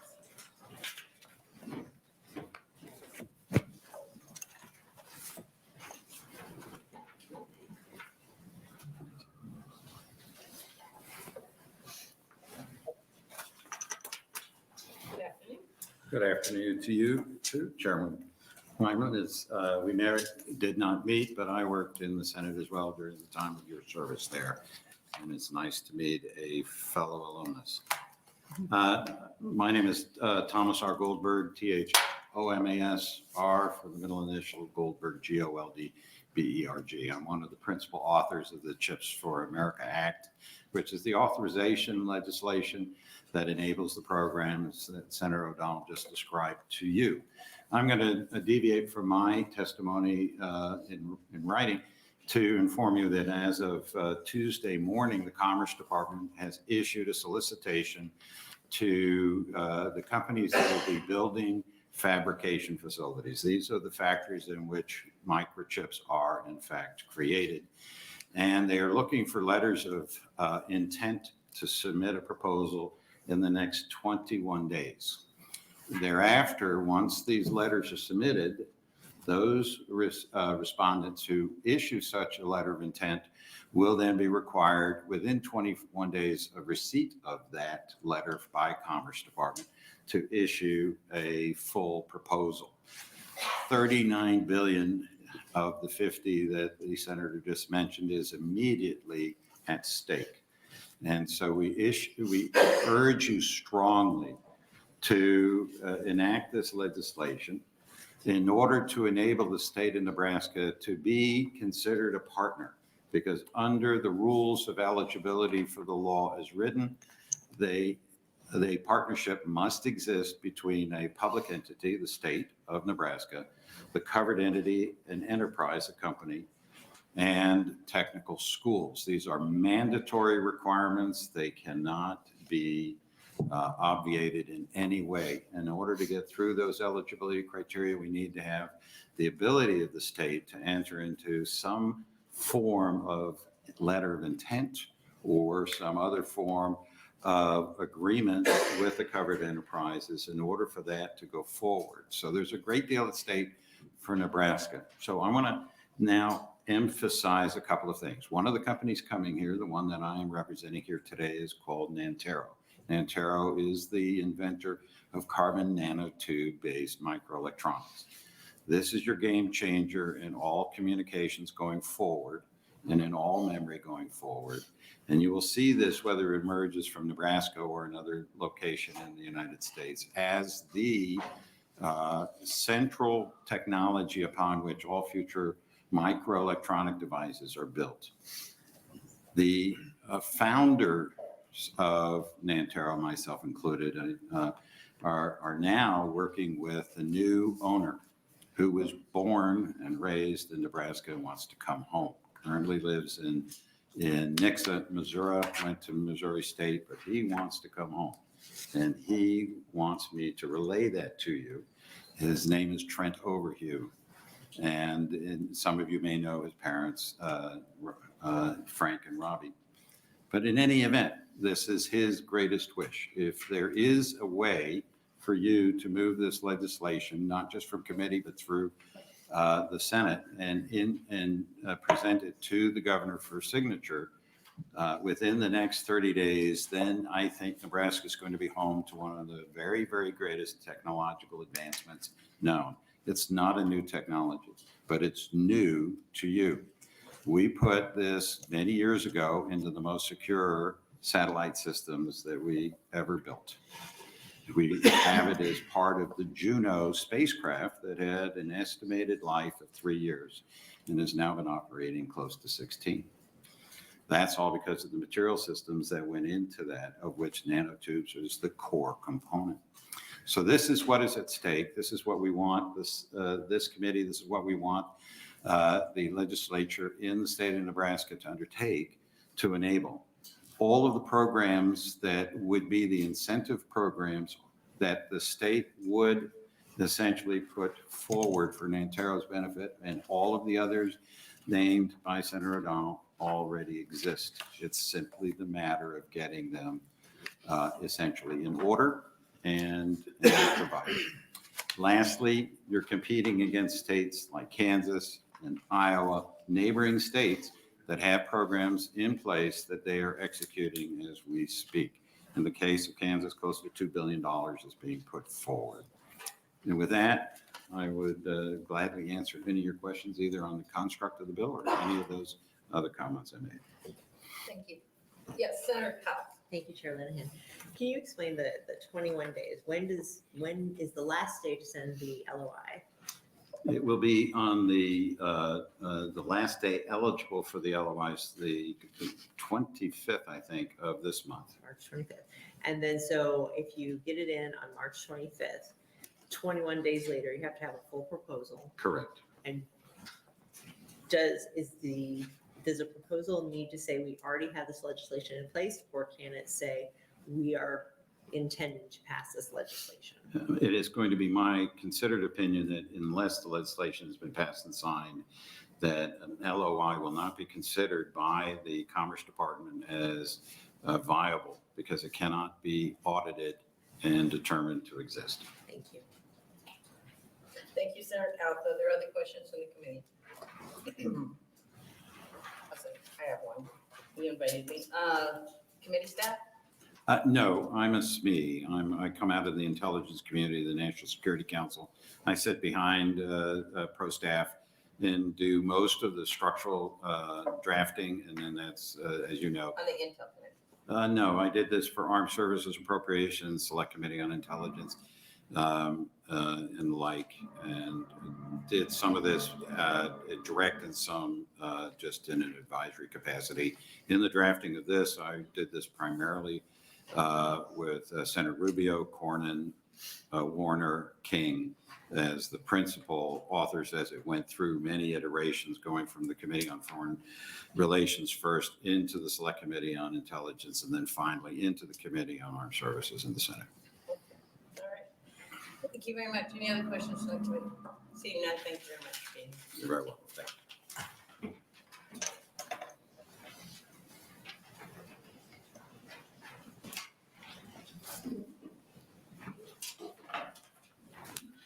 We're making you work hard this year.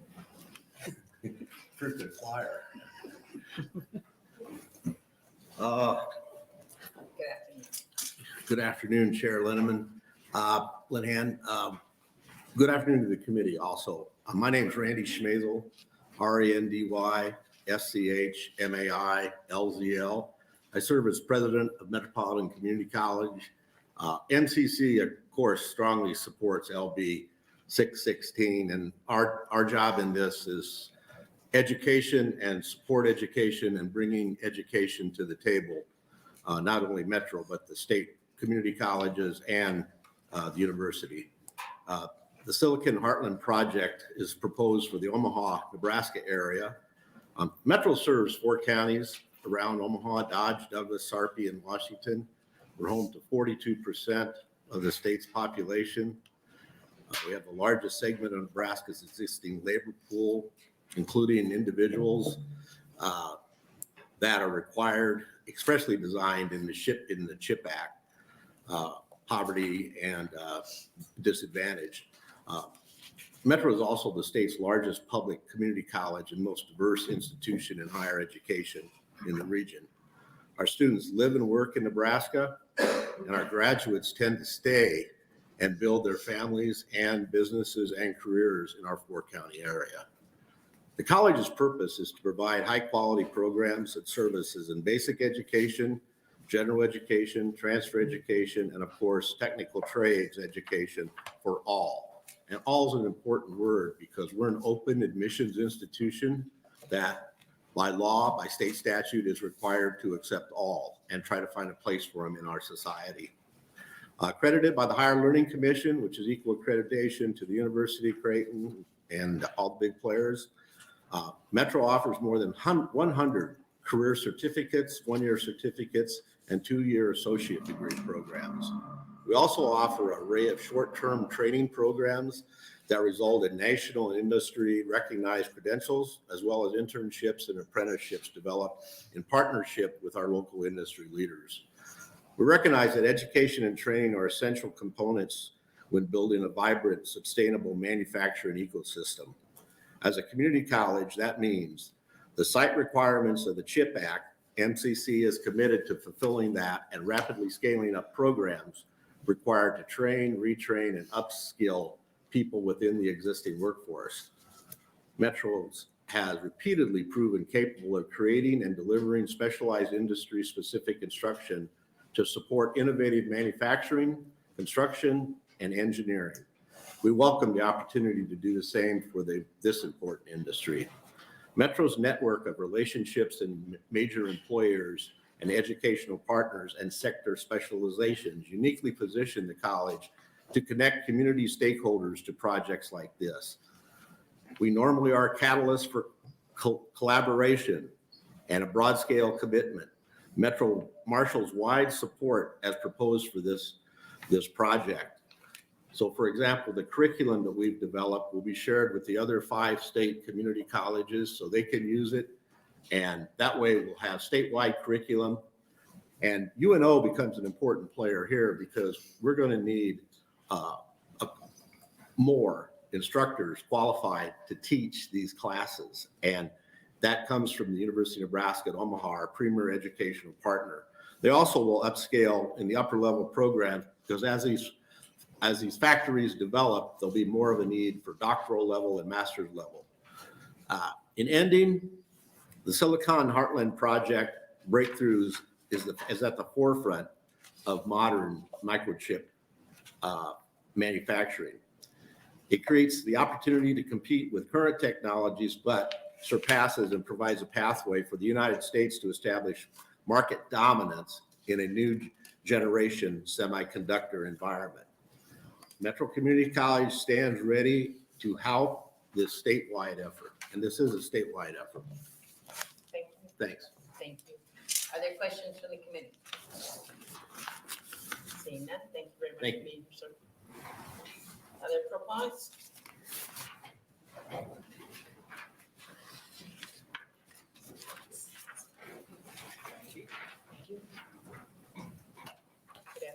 Good afternoon. Good afternoon, Chairwoman Linehan, members of the committee. I am Vita Jeffrey, V as in victory, ETA, JEFFERY.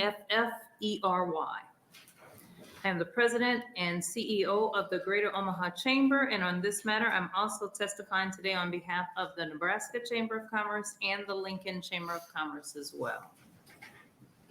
Thank you for the opportunity to speak to you today in support of LB 616, and our thanks to Senator McDonnell for bringing this to committee for your consideration. With the Federal CHIPS Act, Nebraska is presented with tremendous opportunity. This is an opportunity to create new jobs, as we've already talked about today, spur new investment, and enhance community development. With LB 616, we have an opportunity to help facilitate this through the proven ImagiNE Nebraska Act. Employment and investment in high-tech pursuits such as chip production will have benefits beyond the immediate and considerable economic impact. It will significantly boost the state's technology sector, a boost that extends to Nebraska's educational institutions as well. That's not only through the financial and cooperative positions, but also the broader effects. Getting students interested in high-tech manufacturing, giving employers and employees and colleges and high schools a promising pathway into this sector. Integral to this act, community and regional development workforce enhancements, increased research and development, and national security implications, a key part of the Nebraska economy. Altogether, it will be one of the more substantial plus in our reputation as a place to live, work, do business, and a place to call home. This is something we need to be ready for. As mentioned, the U.S. Department of Commerce released the CHIPS Act application on Tuesday, and it will require an in-depth process. Businesses have a big task in making a case for Nebraska so that we can be competitive with our neighboring states. And it will help knowing that Nebraska is there to assist in this as well. We ask that you act favorably on LB 616, and we thank you for your time and attention. And I'd be happy to answer any questions if there are. Thank you very much. Are there questions from the committee? Senator Von Gillern. Yeah, thank you for being here today for your testimony. We heard testimony, I think it was yesterday, on an unrelated bill that I would say proposed and or threatened to bring 30-some thousand jobs to the area. This bill is proposing 17,000, 26,000. I think you're probably, of the testifiers, you may be in the best position to respond to where those people might be coming from. Because as a former employer, particularly in the city of Omaha, it's challenging to find people. Are you optimistic about being able to fill those jobs? So if I can speak to a new resident of Omaha and Nebraska, I'm extremely optimistic because I'm enjoying what I find. And I think that we get to be aggressive in how we attract people to our cities, our towns, and our overall state. I think that all of us, no different than any city, have to be intentional on how we build our educational systems to build our workforce early on, but also how we sell our community so that when we're attracting individuals here, we're making certain that the others that come with them have a good place to land also. So in our medical system, we have our medical system, we have a great ability to attract doctors and high impact individuals. But usually those of us that move to town come with others as well. And this is a great opportunity to allow them to find space also. So I think we have a great opportunity before us in how we bring people and how we have the jobs to counter that. Thank you.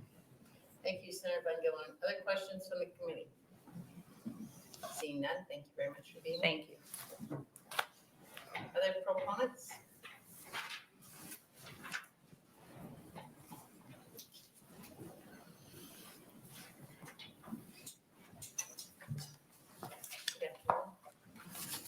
Good afternoon, Chairwoman Linehan and members of the Revenue Committee. My name is Rusty Hike. I am the mayor of the city of Bellevue. I appreciate the opportunity to be here today. Spell your name. Oh, I'm sorry. Rustyhike. I appreciate the opportunity to be here today to testify in support of LB 616 on behalf of the city of Bellevue and the United Cities of Sarpy County. That's a coalition of the 5 mayors of the 5 municipalities in Sarpy County: Bellevue, Papillion, La Vista, Springfield, and Gretna. LB 616 will create a mechanism to allow for funds to be utilized for workforce training and infrastructure development expenses incurred by applicants for incentives under the ImagiNE Nebraska Act. This bill will help to grow the semiconductor industry in Nebraska. There are several benefits to investing in this industry that will help to provide high-paying jobs for Nebraska citizens. The 2022 CHIP Act was created and passed by the United States Congress to facilitate the growth and development of semiconductor manufacturing in the United States. This act includes federal support in the forms of semiconductor manufacturing grants, research investments, and an investment of the tax credit for chip manufacturing. Therefore, there is a potential for great economic impact by attracting new semiconductor manufacturers to the state of Nebraska. Together, these industries are expected to invest a total of $5.55 billion in the construction of new facilities in the production and operation of semiconductor manufacturing. Nebraska is expected to gain 26,789 jobs from construction, which will add $2.07 billion to Nebraska's gross domestic product over the time period the construction takes place. Additionally, about 17,402 jobs are expected to be created in Nebraska on an ongoing basis from new and ongoing semiconductor manufacturing. From this economic activity, Nebraska's gross domestic product will increase by $2.71 billion. Additionally, significant state, county, and local tax government revenue are expected to be generated through sales, property, and income tax collections. To be specific, an estimated $106.69 million in tax revenue from the construction of the manufacturing facilities over the construction time period will be generated. The semiconductor manufacturing operations themselves will add $172.38 million in tax revenue to state, county, and local coffers annually. Nebraska has one of the nation's lowest unemployment rates at 2.5%. Though a low unemployment rate is often recognized as a sign of economic success, it also highlights a growing problem. The low unemployment rate is indicative of low and slow growing labor force, which may be a major change to future economic growth in the state. By inviting the semiconductor industry into the state, we would be ensuring a growing job base for our citizens. As Nebraska looks towards the future, the attraction and creation of high-value added jobs is critical to address its labor force challenges. Good-paying high-tech jobs will work to both attract and retain labor, talent, and support many other sectors. Supporting expansion of semiconductor manufacturing in Nebraska will greatly enhance the long-term growth of its economy, which has the potential to improve the state's economic competitiveness into the future. I hope you will see today that LB 616 is critical to the development and future prosperity of this state and look favorably upon it today. I appreciate your time today, and I'd be glad to answer any questions if I can. Thank you very much, Mayor. Are there any questions from the committee? Seeing none, thank you very much for being here. Thank you. Good afternoon. Are there other proponents? Are there any opponents? Is there anyone wanting to testify in the neutral position? Senator McDonnell, would you please close? Let me check if we have any letters. No. If not, Thank you. Trying to follow up on a couple of the questions. Senator Von Gilleren, the idea of the workforce and the opportunity for those people, 90% of these jobs would be a two-year a degree, technical degree.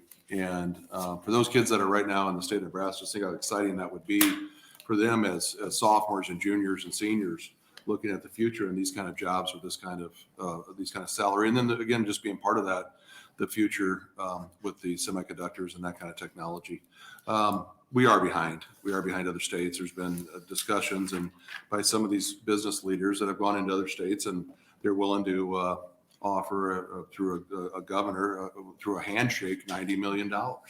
They come back into the state of Nebraska and you start talking about Department of Economic Development and we're looking at $250,000. I mean, we're not even competing, but also looking at that as a positive that it is halftime of the football game. And we are behind. We are way behind. But we have the other team's playbook. We know what they're doing. And we have this opportunity. And again, it's a short runway. We're looking at having to move very quickly. And with Mr. Goldberg here, who's been very helpful and was part of writing this legislation, is there a way for us to extend that end of March? Hopefully, because we all know that's not very realistic how things are going this session or any session. So the opportunity is here for our people. One thing we can offer, we offer people that have a great work ethic. And that's one thing that I think these companies realize, that if they can come and again, the legislation on the federal level was more designed to try to get more of that Midwest involved. And then of course, areas that were struggling. We have both those in the state. We have areas in our state that are struggling, but we also have that work ethic wherever part of the state you go to, east, west, north, south. And that idea of bringing these kind of jobs and making this kind of impact for our future is right in front of us. And it's not going to be easy, but it is definitely possible for us to land these companies and change our state for the next 2 generations. We're here to answer your questions. thank you, Senator McDonnell. Are there any questions? Senator Colquitt. Thank you, Chair Linehan, and thanks for bringing the bill, Mike. Oh, excuse me. Sorry, Senator McDonnell. I've been called words. So, okay, so it's like we're under this timeline. And we are also under a lot of other pressures in other areas of this building. So is this concept, this idea, has it been presented to the Department of Economic Development? Yes, Tony Goins has been a great partner in this, and having meetings with Tony, who's very supportive, and he's been very helpful. So yes. Okay. So, so what is it that you have in the banking area that marries this bill? So we had the two bills, 616, 617, the education part component of it. And this, and I don't know how it quite ended up with two different committees, but it did. So I believe we have the support of the banking committee on LB 617. Now 616 with the idea of things we have in place with ImagiNE Nebraska and the inland ports with the idea of bonding.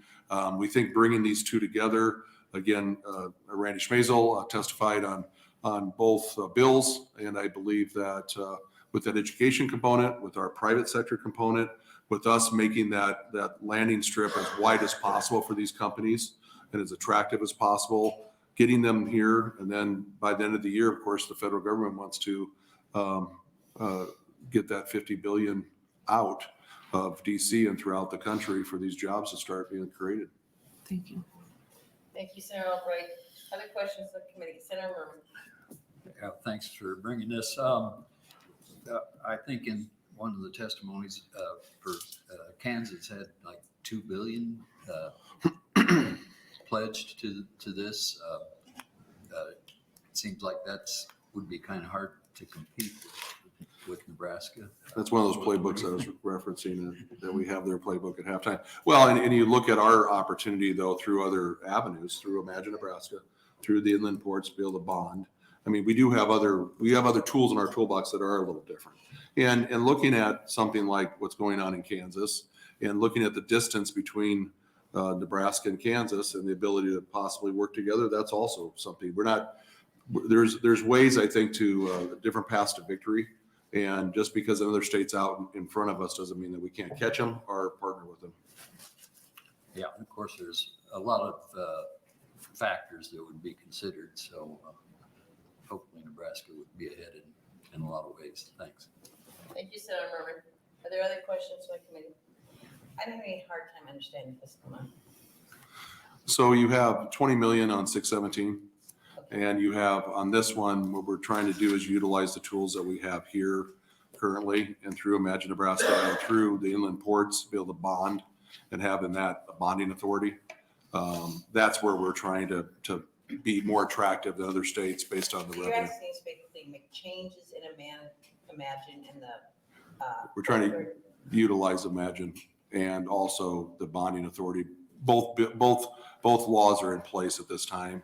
Right. Yes. So this is manufacturing, right? So it will qualify under ImagiNE. Yes.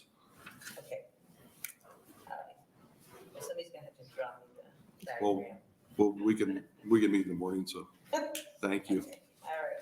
Any other questions? Thank you very much. Thank you. Any letters? No, we have no letters. So with that, are you going somewhere? No, I'm just passing it real quick. With that, we close the hearing on LB 616. And who's ready? Yeah. Okay. Can we take a 5-minute break? Or you can start without.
the waiter, Bruce. Well, you ready to go? We're ready to go. Good afternoon, Chairman Linehan and member of the Revenue Committee. My name is Senator Dave Murman, and I'm here to introduce LB 699 and LR 30CA to change the value of real commercial property to zero in the context of being taxed by school districts. Did I spell my name? No, you didn't. I didn't think so. That's all right. Okay, it's DAVEMURMAN. The reason for this is simple. Children do not grow in fields, in factories, in offices, in hotels, or in businesses. Children grow up in residential properties, in homes and apartments. Commercial property, especially the farmers I represent in District 38, are being gouged by an unfair tax system. Commercial property owners are paying a larger share of total tax revenue. As I mentioned, businesses, farms, and factories do not raise children. Parents who live in residential properties do. One solution for this continuing problem only allows school districts to tax residential property within their political subdivisions. Perhaps LB 699 and LR 30CA would then serve as a motivation to fix a litany of issues with our school funding formula. For example, rural schools in my district increasingly lose out on equalization aid because of the skyrocketing value of ag land property over the last 15 years. Commercial property is calculated as a resource in our TIOSA formula. Perhaps by changing our constitution and valuing the property at zero, we would have a more robust exchange about true equity in our school financing, and would additionally save farmers and business owners alike the burden of the Nebraska property tax climate. I thank you for indulging me this afternoon, and I'd be happy to take any questions. Thank you very much, Senator Murman. Are there any questions from the committee? Do you know what percentage of total property taxes is commercial, ag, and then residential? I think some testifiers behind me might know, but no, I don't. Okay, that's all right. I've looked at it before. It's like commercial can't. I know it at one time too, but I hate to say because I don't really remember. So, which would be, I bet it's half, probably. I don't know. We'll wait until we know what it is, then we'll go down that road. Okay. Okay. Any other questions, anybody? Seeing none, thank you very much. Yeah, thank you. Are there proponents?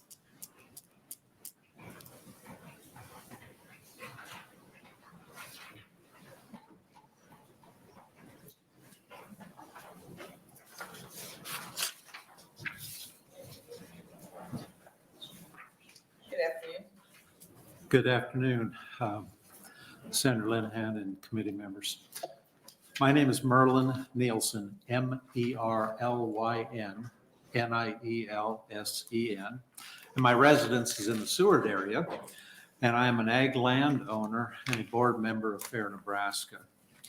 We appreciate Senator Murman's leadership in bringing this bill and the legislative resolution for a hearing today.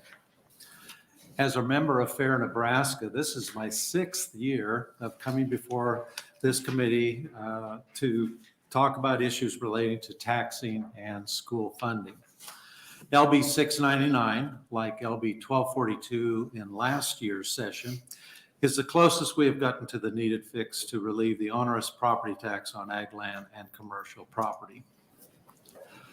Taxing can be evaluated on 2 principles. On the benefit principle, which is individuals should be taxed in proportion to the benefits they receive, or the ability to pay principal, taxes should be related to people's income or ability to pay.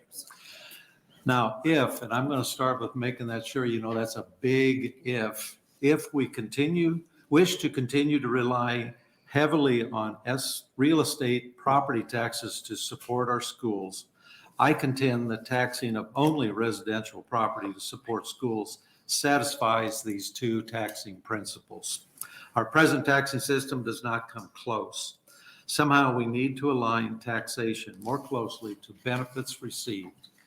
Taxes paid should be commensurate to some degree with benefits received. When thinking about our public K-12 funding and property tax dilemma in Nebraska, I am reminded of the title of a Milton and Rose Friedman book. And that book's title is Tyranny of the Status Quo. Tyranny of the Status Quo. We simply struggle to change. We are forced to deal with a problem that has been evolving with our changing population structure and property ownership and economies. Decades ago, when we were a much younger state, agricultural land ownership was held by a much greater proportion of our population.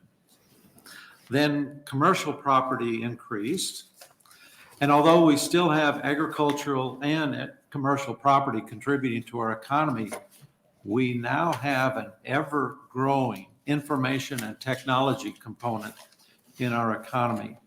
And this component, the information and technology component, has very little real estate to tax. Thus, it is time, I emphasize time, to change and reform our taxing system to the 21st century. I'll finish with, don't let the status quo restrict our imagination. And that includes my imagination as well. We've got to think outside and again, adjust ourselves to 2023 as opposed to earlier points in time in Nebraska's history. I really appreciate Senator Linehan and all members of the Revenue Committee for letting me appear before you today and share my strongly supporting position on LB 699. And one other comment, new Senators Von Gillern, Kauth, and Duggan, of which Von Gillern is here. I laid a copy of a research study that we commissioned Dr. Ernie Goss from Creighton to do about 4 years ago now, but it really lays out what the problem is from an agricultural standpoint. You only have to read the summary in the front. Thank you. I'm done, Senator. Oh, yes, I am. So we're doing both these hearings together, right? Okay. So this is on LB 699 and LR 30 CA announced at the beginning. So do we have any questions from the committee? Senator Bunko. New guy does have a question. And by the way, Dr. Goss does a terrific job, so I'm sure this will be well-documented information, and probably answer to my question is in here, but not having time to consume it. Certainly you've modeled the impact on different residents around the state. What, just off the top of your head, what would the impact of this be on a homeowner in Omaha versus one in Kearney versus a homeowner that lives on an ag property? Excellent question, and thank you for that, Senator Von Gillern. I'll see if I can try and answer all that. I think it will depend on, well, first of all, I preface that on if we stay with the same proportion of real estate collected taxes to fund the schools as we currently use in our various school budgets. Why? This would have a greater impact on a very sparsely populated community than it would in Omaha, just because of what you take out. But it still would have quite an impact in Omaha as well. If I might tell you an example, and this does not cover all those locations in the state, and I do look at those once in a while because I happen to own property out in Sandhills as well as here more closely to Lincoln. I did a study where I looked at taking residential property and apartment houses out of commercial and putting them together and calling that all residential, Senator. And then I took commercial, all the rest of commercial and ag land out of providing tax money. And I did that for the sewer district where I happen to live. And when I did that, the levy to support Seward Public Schools was 2.08. Okay, jumped from 0.9 to 2.08. But I took all the ag land out and the commercial out. Okay? I did the same for Lincoln Public Schools. And I took out state support, all the TIOSA funding, et cetera. I said, let's do it all off of property tax collected only on homes and apartments. Apartments in Lincoln added another 11% of value to residential when we did that. When I got done and I did the Levy rate to do that in Lincoln, 2.08, exactly the same as Seward.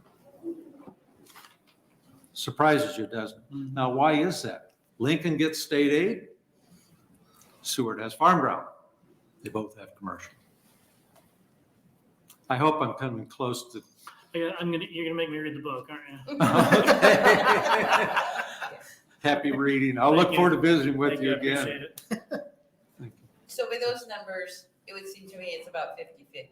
Commercial and ag is about 50% of property taxes collected, and residential is the other 50%. In a lot of our counties it would be, and if you take, I think it's been a little while since I pulled out that table 19 out of Department of Revenue, but agriculture across the whole state as a total for the state is right around 30%. Okay. And then commercial, and Is somewhere, centrally assessed would be a lot of that, right? yeah. Did you take out centrally assessed? Well, you wouldn't have centrally assessed that much. It's probably about 50. Yeah, I think you've done a good estimate there, Senator Linehan. Yeah. Okay. Okay, other questions from the committee? All right, thank you very much, Dean. Other proponents? Looking around the room, I can almost count. Okay. 1, 2, 3, 4, 5. Opponents, maybe 6. Okay, opponents. You wanna do a lot? Cool. You go last.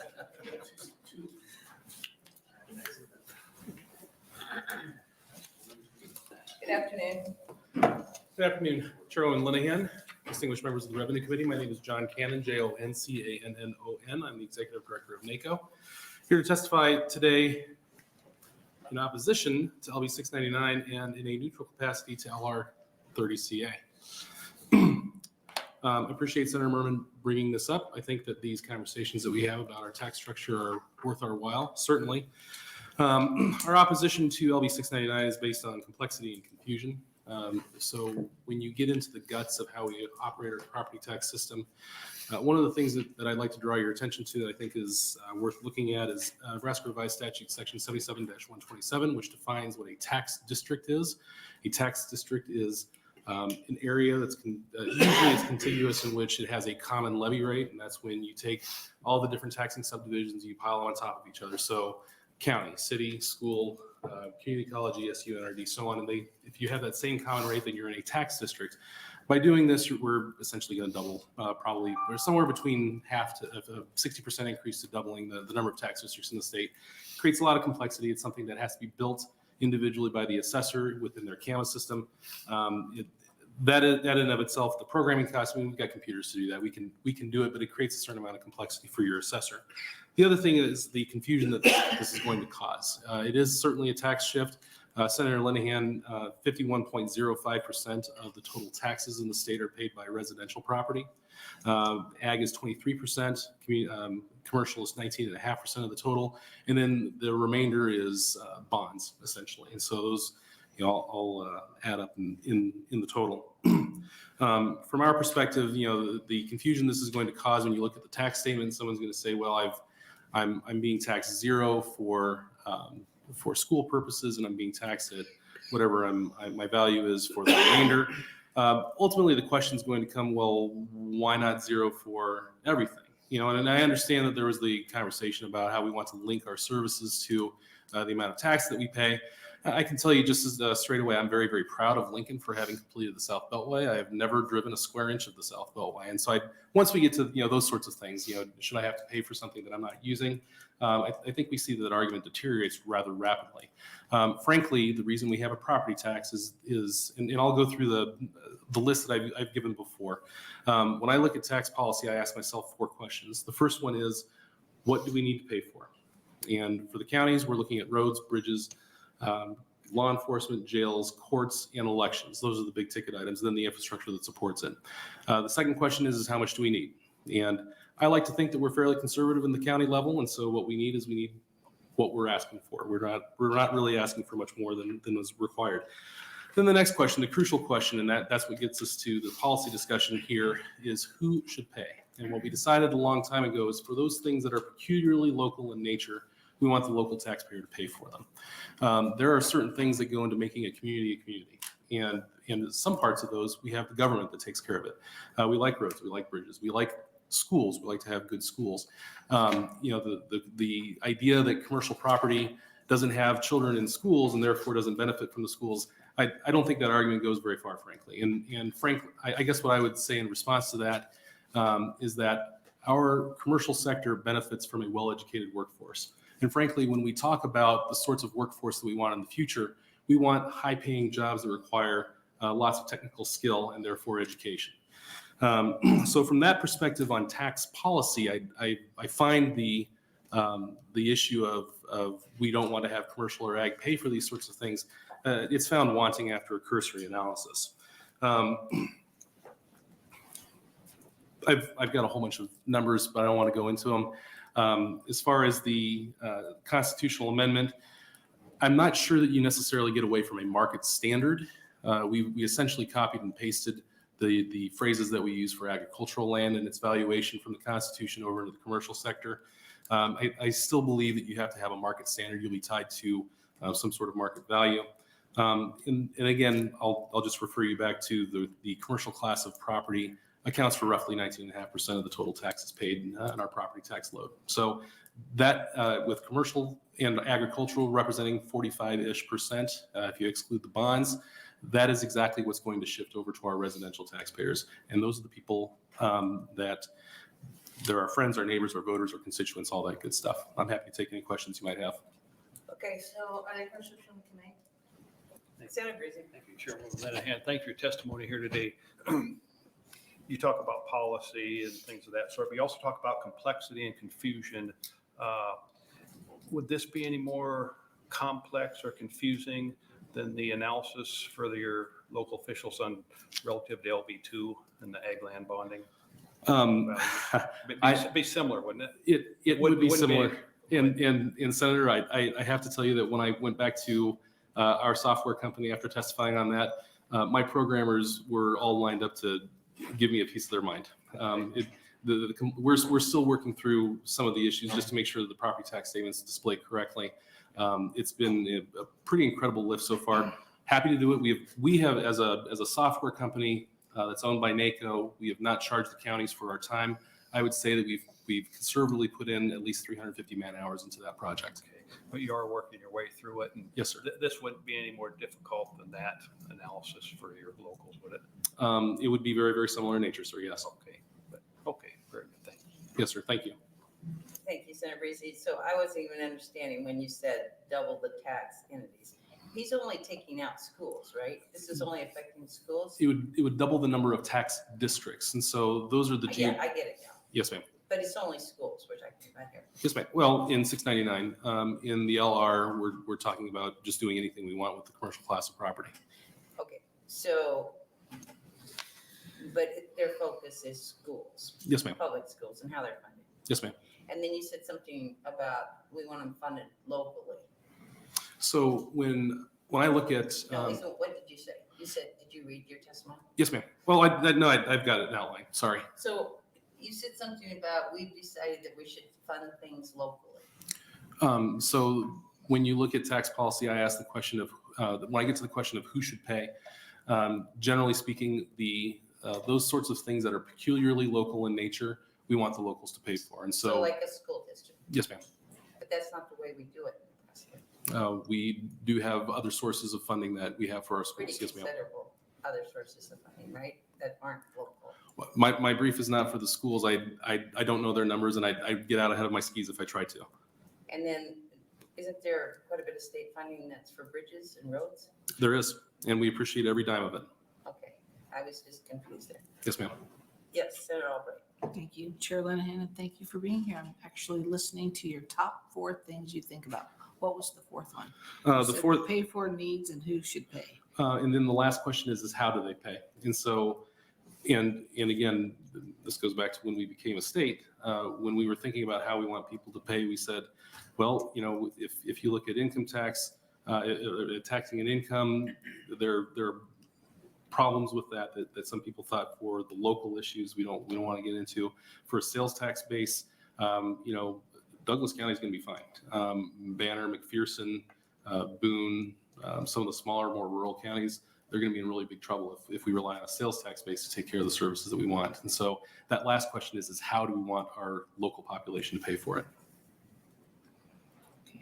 Thank you for keeping me on track, though. Well, I'm just checking here because you're talking about needs. Yes, And to this committee, sometimes I think, I won't speak for others, but certainly for myself, could be questionable on what their needs are and whether we're talking about insurance and how much is paid and benefits and things like that. That's all something. But when it comes to commercial and we're talking about schools, do you ever get any feedback on how they feel, whether they should be a part of it?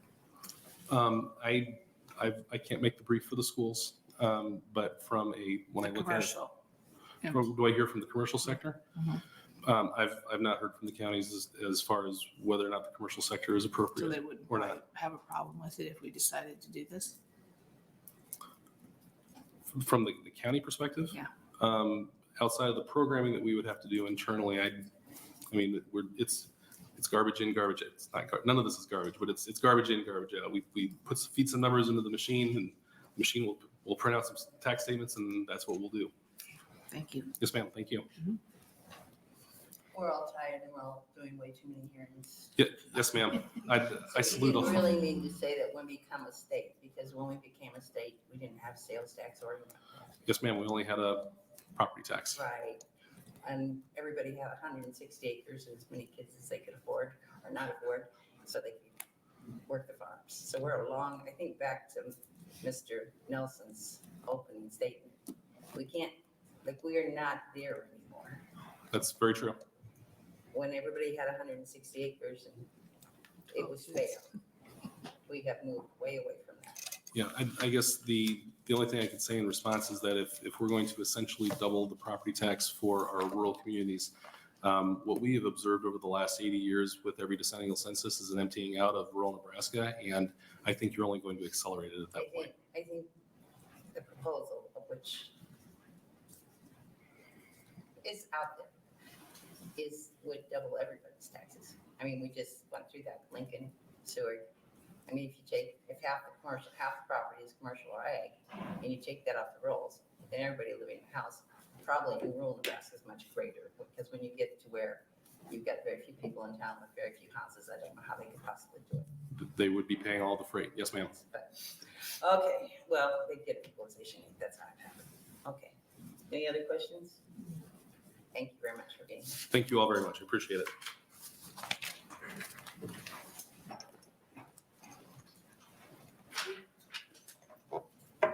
Hello again. Hi. Chairperson Linehan and members of the committee. My name is Connie Knoche. It's CONNIE, and I'm the Education Policy Director at Open Sky Policy Institute. And we're here today in opposition because we believe that LB 699 goes too far in shifting tax away from ag land and commercial onto residential property. We wanted to bring to your attention this significant tax shift that would occur in some school districts because of LB 699 should become law. Also, there would not be additional state aid generated for the school districts in this proposal because it's another set of statutes that would affect the state aid formula, which is the adjusted value, not the assessed value for taxes. So what you would do is just pretty much decimate the school district because they would only have residential property to levy on and they wouldn't get additional funding because of that loss. LB 699 would eliminate property taxes paid by the farmers and ranchers and business owners for taxes levied by schools, causing property taxes paid by the residential owners to increase. The shift from farmers, ranchers, and business owners and near urban areas would cause their taxes to increase. However, such tax shifts would be significantly higher in more rural areas where there are not as many residential property owners to shift to. An example that we ran for Superior under LB 699 would result in a major increase in taxes paid by residential owners, increasing the total levy excluding bonds by $2.96, which is well over $3 when you add what they were already levying on top of that. An average homeowner in Knuckles County would see their property tax on their $51,985 home increase by 294%, going from $523 per $100 of valuation to $2,061 per $100 of valuation. In Red Cloud, the average homeowner's property taxes would increase by $5,519. And in Holdridge, that same homeowner's property would increase by $2,920. We believe that LB 699 goes too far in shifting taxes away from ag land and business owners onto residential property. You could look at some other options or mechanisms for shifting the payment of taxes to like a local option income tax, something like that. Or, there's other ways to support the schools. The state could contribute more in the state aid formula if you changed it so that the adjusted value would be adjusted as well. You could do something like that. Additional state aid would go out to those areas. I'm not sure that would make up for their loss in tax revenue, but it would help. So with that, that's all I have, and I'm happy to answer any questions. Fair questions from the committee? Senator Green. Yeah, thank you, Chair Linehan. Thank you for your testimony here today. You're with Open Sky, correct? Yes. Yes. And I'm not deaf to the policy arguments of Mr. Cannon and yourself, and I understand kind of what you're saying there. But has Open Sky ever done an analysis comparing the average property tax burden of a typical farmer, whether he's a tenant or a owner, versus the typical homeowner in a rural community that is near to him? Yeah, we've done those in the past, and we could do some analysis for you if you'd like to see what those are. But in some rural areas, the ag landowners are paying a significantly more portion of the taxes for these. Fair for me to conclude it's a huge discrepancy in a lot of situations. Yeah, in some cases it is, yeah. Very good. And I should ask Mr. Cannon, perhaps, he talked about we do something like this and people, I think he said people are going to move out of rural communities because of the increased tax load. And so I think to myself, so is it fair to conclude that ag is subsidizing the homeowners in these rural areas? I believe so. In some cases, that is true, yeah. Okay, thank you. Well, and ag is a big contributor to the whole state in the income as well. Thank you, Senator Breezy. Are there other questions? I don't understand if commercial and ag dropped off and it came out of your values. So the way TIOSA works, which you know very well, is a dollar times your values. Right. Why wouldn't the state equalization would just explode? There's Because another, they'd all be froze. They can't go up to $2.96. They're all froze at $1.05. Mhm. So They'd have to do a levy override to make up for that loss in revenue. why wouldn't equalization fill up the budget? Because there's another set of statutes, and then the state aid formula uses adjusted valuation. So That your all would be taxes, fixed, though. right, that would have to be fixed. Well, that's. This what bill we do doesn't here. address that. So if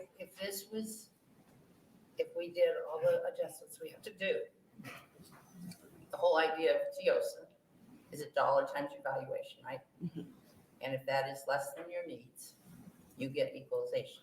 Right, and it could be a tremendous cost to the state if we did Yes, something it like that, would yeah. be a tremendous cost to the state, but that's what would most likely happen. I mean, you wouldn't let, they can't go above $1.05. They can with the vote of the people. Right, with a vote Yes. of the people. Right. But without a vote of the people, they're stuck at $1.05. Right. So the state would have to fill up the bucket with equalization. If you change the statutes, yes. Okay, thank you very much. Okay, no other questions. Thanks for being here.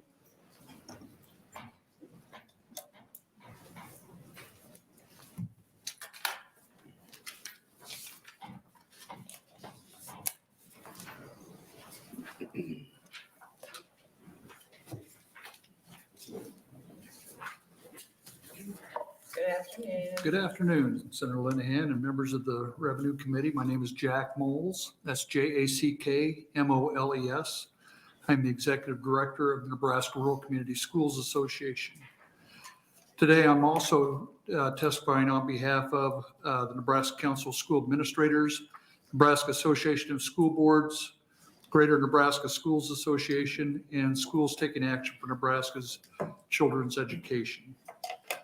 And on behalf of these organizations, first of all, I guess I'd like to point out the obvious that I pointed out, I've spoken to you several times about, is we share the concern over ag land costs for schools. The problem is we haven't had anything any better to come along yet to help us out with that. So, but on behalf of these organizations, I'd like to testify in opposition to LB 699. It is our belief that the bill would cause havoc in school funding that would be difficult for local schools or the state to overcome. By my count, 195 school districts would lose 50% or more of their taxable valuations. And 98 of those would lose over 75% of their taxable valuations. Of course, this would have the effect of all districts needing to raise their levy rate, with the ensuing tax rates being applied mainly to residential owners.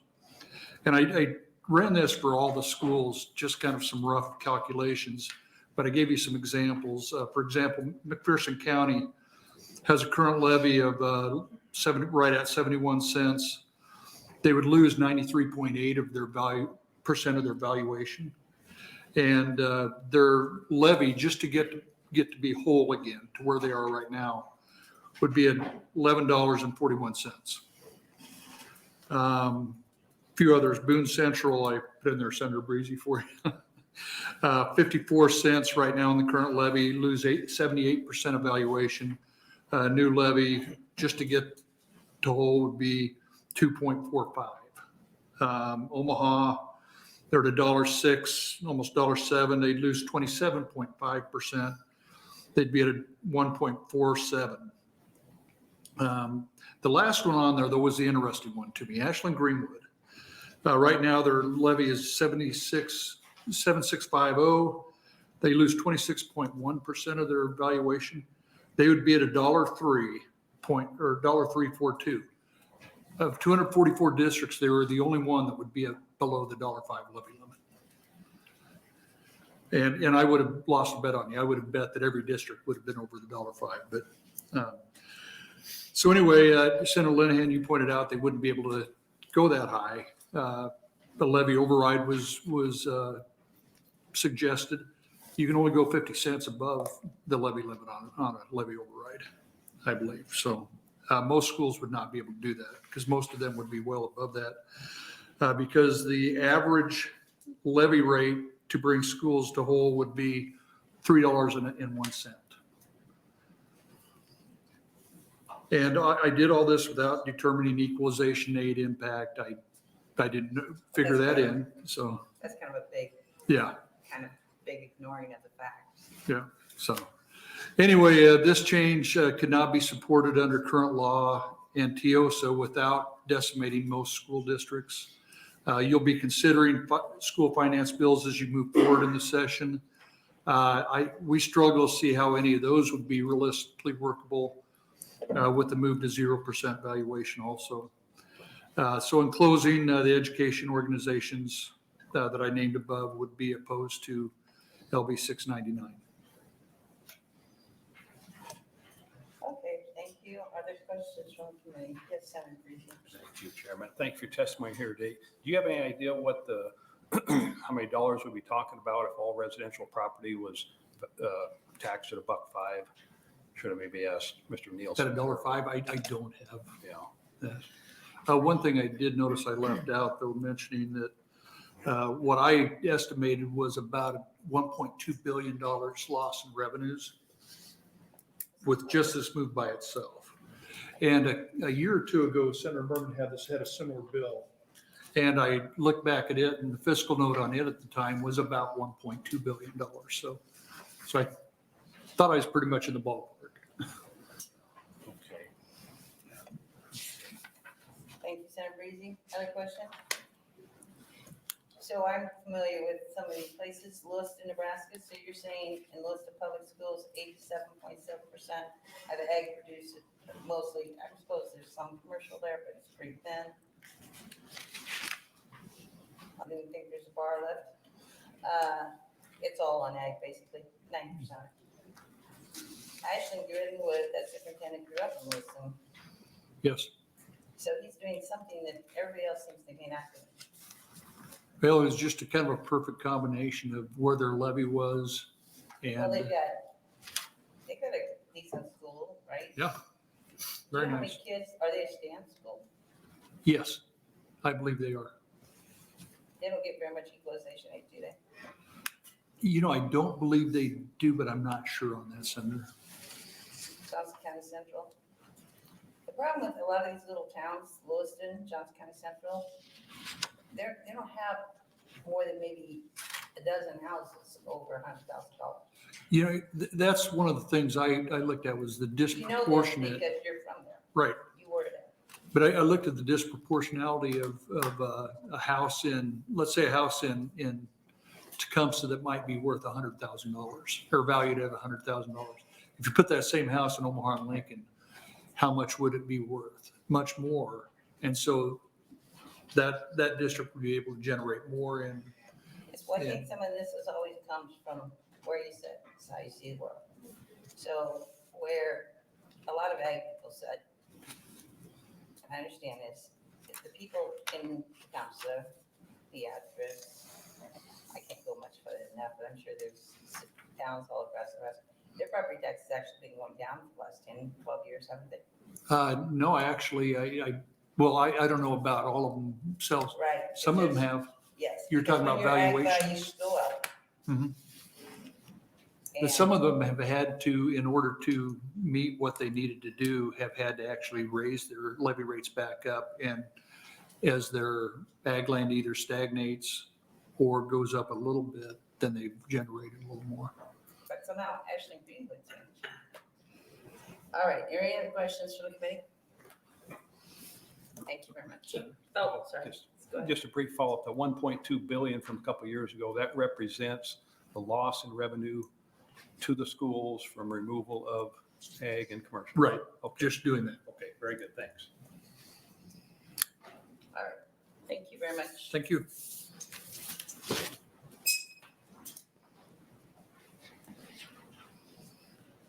Next opponent.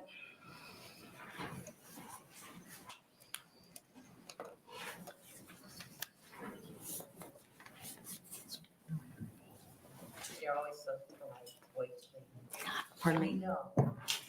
I'm sorry. Count the heads. Senator Linehan, members of the committee, my name is Lynn Rex, Lynnrex, representing the League of Nebraska Municipalities. We're here today in opposition both to the bill and to the proposed constitutional amendment. We're of course concerned about the huge shift that would go over to residential. There are 529 cities and villages in the state of Nebraska. Half of them are already up against their maximum levy limit of 45 cents per $100 evaluation. Plus you allow them to have another 5 cents if they're in interlocal agreements. Of that half of them cannot even raise the funds, which you would allow them to spend under Chapter 13, Article 5, the Nebraska Budget Act, which is 2.5% over the prior year, unrestricted funds. And of course, they could do another 1% if they have a supermajority vote. The concern here is just fundamental, and that is the huge shift over to residential property owners. I'm happy to respond to any questions you might have. One thing I do want to add, though, and that is the tremendous work this committee has done. You have a 30% income tax deduction on school taxes paid. You've worked on that. You've worked diligently to provide more money in the property tax credit fund for property tax relief. I mean, I think what this committee has done is pretty incredible. And then you couple that, not that we're weighing in on it because we don't represent schools, but the tremendous amount of state aid to schools that the governor is prepared to put forward this year. So we think all of those things make a big difference, but having a huge shift over to residential property is something we cannot support. With that, I'd be happy to answer any questions that you might have. Okay, thank you. Other questions from the committee? Am I missing something? He doesn't take values down for cities.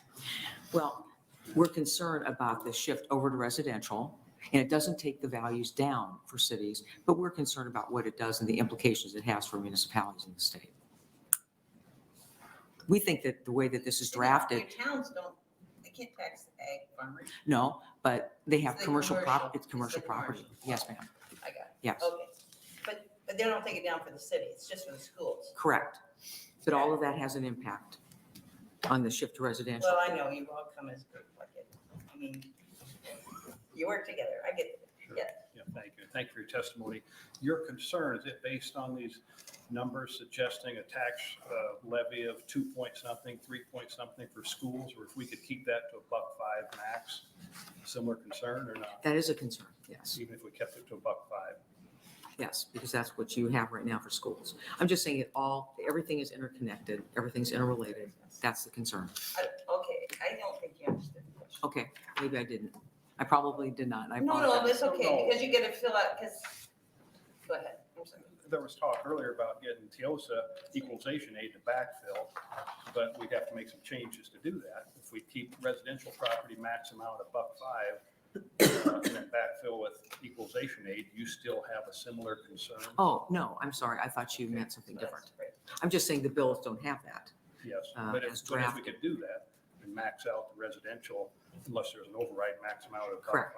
$1.05, backfill with equalization aid, and wouldn't be much of a shift in very many places. We do not think, our understanding is it would not have much of a shift if that would occur. Okay, thank you. Yes. Thank you. And the one thing too, I'm sorry. Go ahead. No, I was just going to say that when, in the work that we've done over the years, when a business decides where are they going to locate, there are three things they always consider. Not necessarily in this order, but it's always the same three things. What are the property taxes? What's the educational system? What's the infrastructure and the public safety? Those are the things that businesses care about when they decide, are we going to locate to Columbus, Nebraska, or Scottsbluff, Nebraska, or Genoa? What do they have and what can they bring to the table? That's what matters. And so that's why we're here with our colleagues You're on this saying issue. property taxes matter. Absolutely, they matter. Yes. And that's why we've appreciated, Senator, the work that this committee has done. And again, I won't go into all the boring things that I've talked about. And some of you sit on the other committees where I've walked through just the scenario of what it's been since 1967 moving forward and the huge shift that has occurred over to basically residential property owners on the city side as well, with exemptions granted, legitimate exemptions granted. But the legislature has not, back in the day, has not prepared and given the kind of state aid. For schools, yes, not to the extent that they would like, I'm sure, but for cities, counties, and NRDs. And our quote, state aid to municipalities really only represented 5 exemptions. And that was in 1967, the exemption for households and intangibles of $12.6 million. In 1967, a lot of things changed. I mean, the state couldn't collect property Yep. taxes anymore.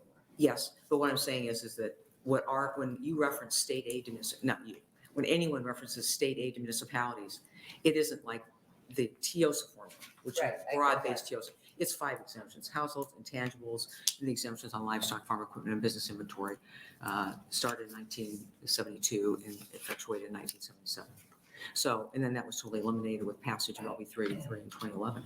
So the point being, just in terms of where Nebraska sits in terms of state aid to schools, which is whatever it is, 48th or 49th. You look at No, what it we is. don't want to go there. Okay. Wrong committee. I know it gets said all the time, but it is not true. Okay. Yeah. It depends on how you look at it. So it's. My point being that state aid to municipalities and what we get is also problematic. It's almost all family in here to deal with that 50%. They can say that because we're at 50th, because we don't give any money to rural schools. When it comes to our big schools, they're not here. They sent Jack in their place. They're above. They get more state aid than most schools in the nation. So if you took just GNSA and compared them to other schools across the nation, the state does very, very well.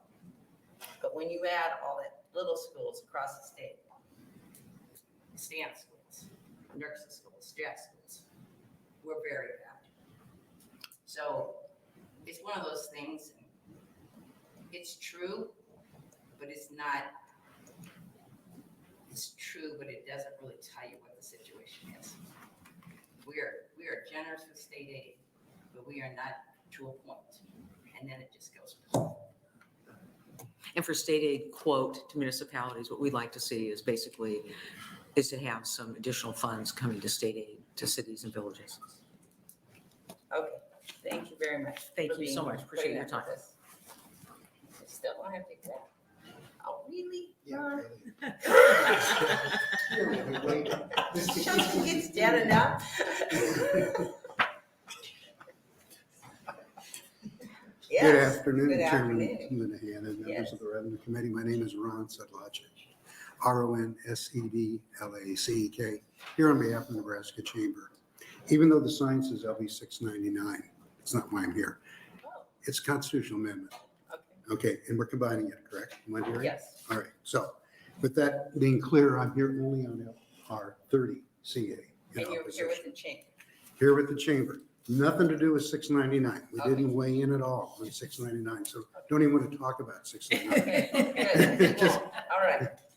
Just to be clear. Okay, so the Nebraska Chamber's had a longstanding policy of not continuing to subdivide property, tangible property, real property, into different classes. We've seen what happened in other states in that regard. And we had to amend our policy only once, and that's because the voters in Nebraska didn't agree with our policy, and so they took out agriculture. So now what we got left is ag versus commercial and residential, right? And we always said, if you do that, you're gonna start pitting taxpayer against taxpayer. And if you further subdivide, you're just gonna continue the argument and exponentially. And that's what's happened in other states as well. That's why we really are talking tax policy here in general. We oppose that further bifurcation, trifurcation, whatever you want to call it, of classification. Something people don't pick up, we talk about, well, the residents, should pay for schools or whatever that issue might be. But think about it this way. Your apartment buildings are not residential property. They're never classified as residential. They are commercial. In investment world, anything that is a single family dwelling or 1 to 4 units is considered residential. But apartment complexes are commercial property. So you're not capturing everyone, even though you might think so. Additionally, you have mixed properties all in one building. That further complicates matters. Just want to bring it to your attention, but I'll be quiet from here on and let the committee proceed with their business. And if you have any questions, I'll be happy to answer them. No, I understand your concerns. But in some states, I think, if I know what you're talking about, they separate all three of them. They separate, well, they do more than that. There can be industrial, there can be mining, centrally assessed, railroads, pipelines, et cetera, et cetera. But this bill just says commercial and ag put together. No, that bill might, yeah, 699 is, I'm not talking about I want to talk about the constitutional amendment. Sorry. Okay, what does the amendment, Constitutional amendments just says commercial shall be separate from residential. Oh, I see. So you could look at 699 as a commercial taxpayer and say, a future legislature could say, Right, I get it. zero residential, but 100% commercial, and that's who's left holding the bag for everything. I get it. It's kind of self-preservation in that regard as well. I understand what you're here. Thank you. Mhm. Are there any other questions? Thank you. Thank you. Thank you all. Oh, yes, we have. I can't wait to these end. Like, soon I- Have somebody else here. Oh, you, I'm sorry. Oh, nope, over there. Oh, sorry. You don't want me to.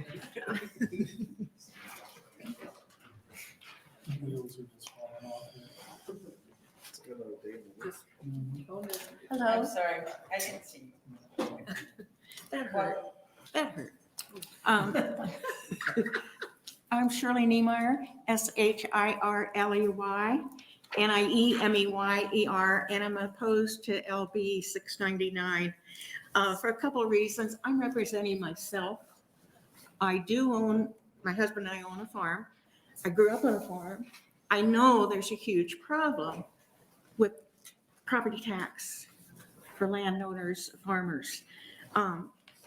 I know little about the tax structure. So I'm just coming from somebody that's off the streets and thinking, I know education is critical It is so important to our kids. But I'm thinking, if you do that and it hits some of the rural schools, some of those rural schools are going to have to close, wouldn't they? And if that happens, they have to travel an hour, 2 hours more on a bus. I don't know. I haven't studied that, but I do think it would be a problem for some of them. I guess I don't understand why ag land is at 0. You know, I know it has to be addressed, but what about a percentage drop? What if it's 55%, 40%? But 0 is a huge drop. I think we all need to pay taxes for the privileges that we have here. We have so many privileges, the roads, but there are some in our society that are low income. They own houses, they're retired, they're one income. They will not, some of them, be able to pay their taxes if you put it all on residential. You look at Elkhorn, I don't know how many high-rise apartments are in Elkhorn. And their school districts, you know, just build. Gretna's the same way. Those high rises, if they're not going to be taxed, how do you pay for all those kids? I don't know. I don't think I really understand the implications of this. I do know you've spent 5, 6, 7 years trying to address it. Seems to me there needs to be a major group of people representing all you know, kind of different aspects of it together to come up with a package that doesn't overtax residents, doesn't overtax land, but provides for our school districts. It's so important. And I just wanted to say,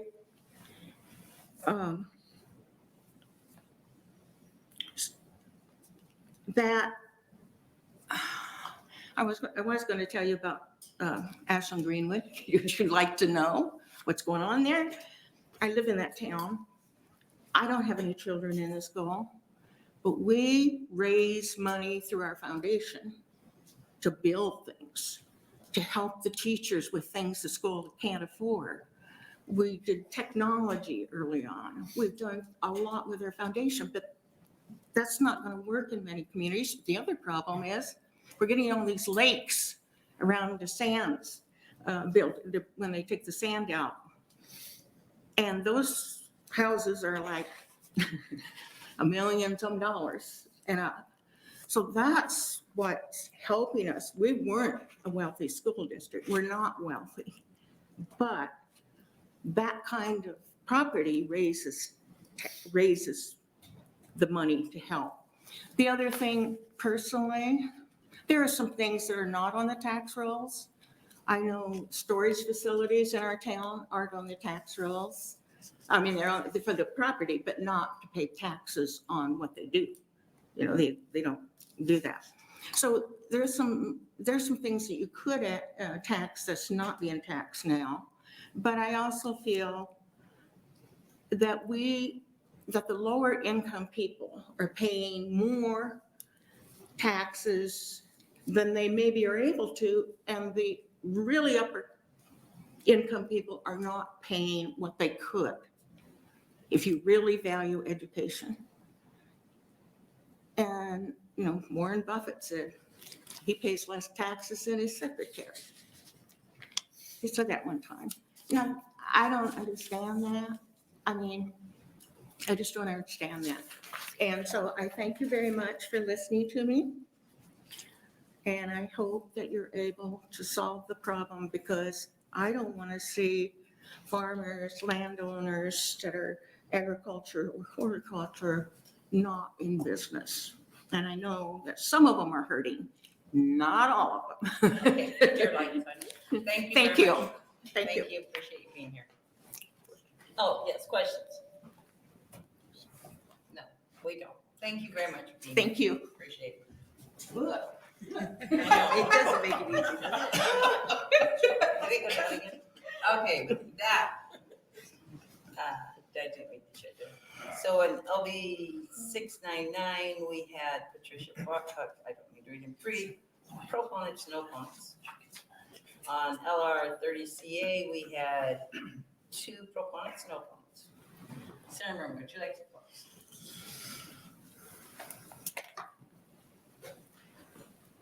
Yes, well, the main reason I brought this bill and the constitutional amendment is to show the unfairness of the TIOSA formula, especially agriculture. It's no secret. The reason I have to do the constitutional amendment, commercial is in with residential now in the Constitution. And to be fair, I want to put everything on residential, all tax, property tax for schools on residential. So I have to separate them out first to do that. So commercial would actually be taken to 0.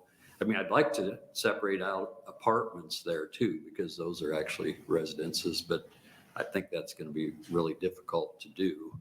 So if we could only tax houses and ideally include apartments, everyone would be treated fairly, unless you're homeless, because you'd be taxed according to, you know, how good of a residence you have.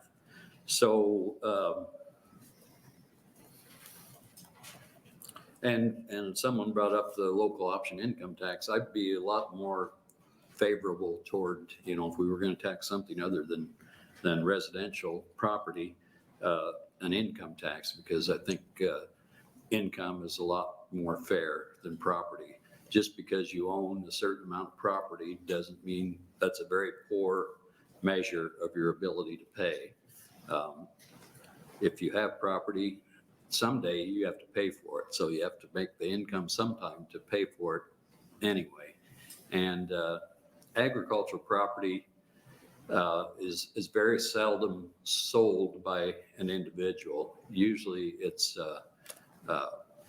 if it's ever sold, it'd be by the heirs. And typically, I think we did some research on this, on the earlier bill. A typical residence is sold 3 times. So by an individual. So at least you do get the gain on the residence when you do sell it, as you know, differently than ag land. And by the way, doesn't matter if you're a farmer, you still own a residence, hopefully, unless you live in the barn, I guess. So it's fair to everybody, including farmers, to tax residences only. And something about it, I think someone said it'd be tough on commercial if this would pass, but actually commercial, the intention is, and it may not be in the bill, but the intention is to take commercial property to 0 for property tax purposes. And as far as supporting the schools, you know, I want to support the schools as well, like we always have. It's just a different way of taxing to do that. So with that, I guess I'll take any questions anybody might have. Thank you. Are there questions from the committee? Senator Breeden. Thank you, and thanks for bringing this, Senator Murman. I assume you or Mr. Nielsen could tell us or figure out for us how much state aid it would take to recapture that lost revenue to the school districts if all residential property was put up to $1.05. Yes. Probably can't Wasn't do it that the now. 1.2 billion? Well, I think that was the total revenue loss, but that, I think that's still assuming there's a lot of low levy districts out there with low levy homes and residential properties. But take everybody up to $1.05, it's going to be that 1.2 minus something, it would seem to me. I'd just be curious what it is, but anyway. Yeah, I'll try and get that figure for you. That would be, yes, that would be a good number to have. Mhm. Because you have a lot of school districts that are not $1.05. Yeah. Okay, any other questions? Thank you very much. Okay, thanks a lot. Hearing.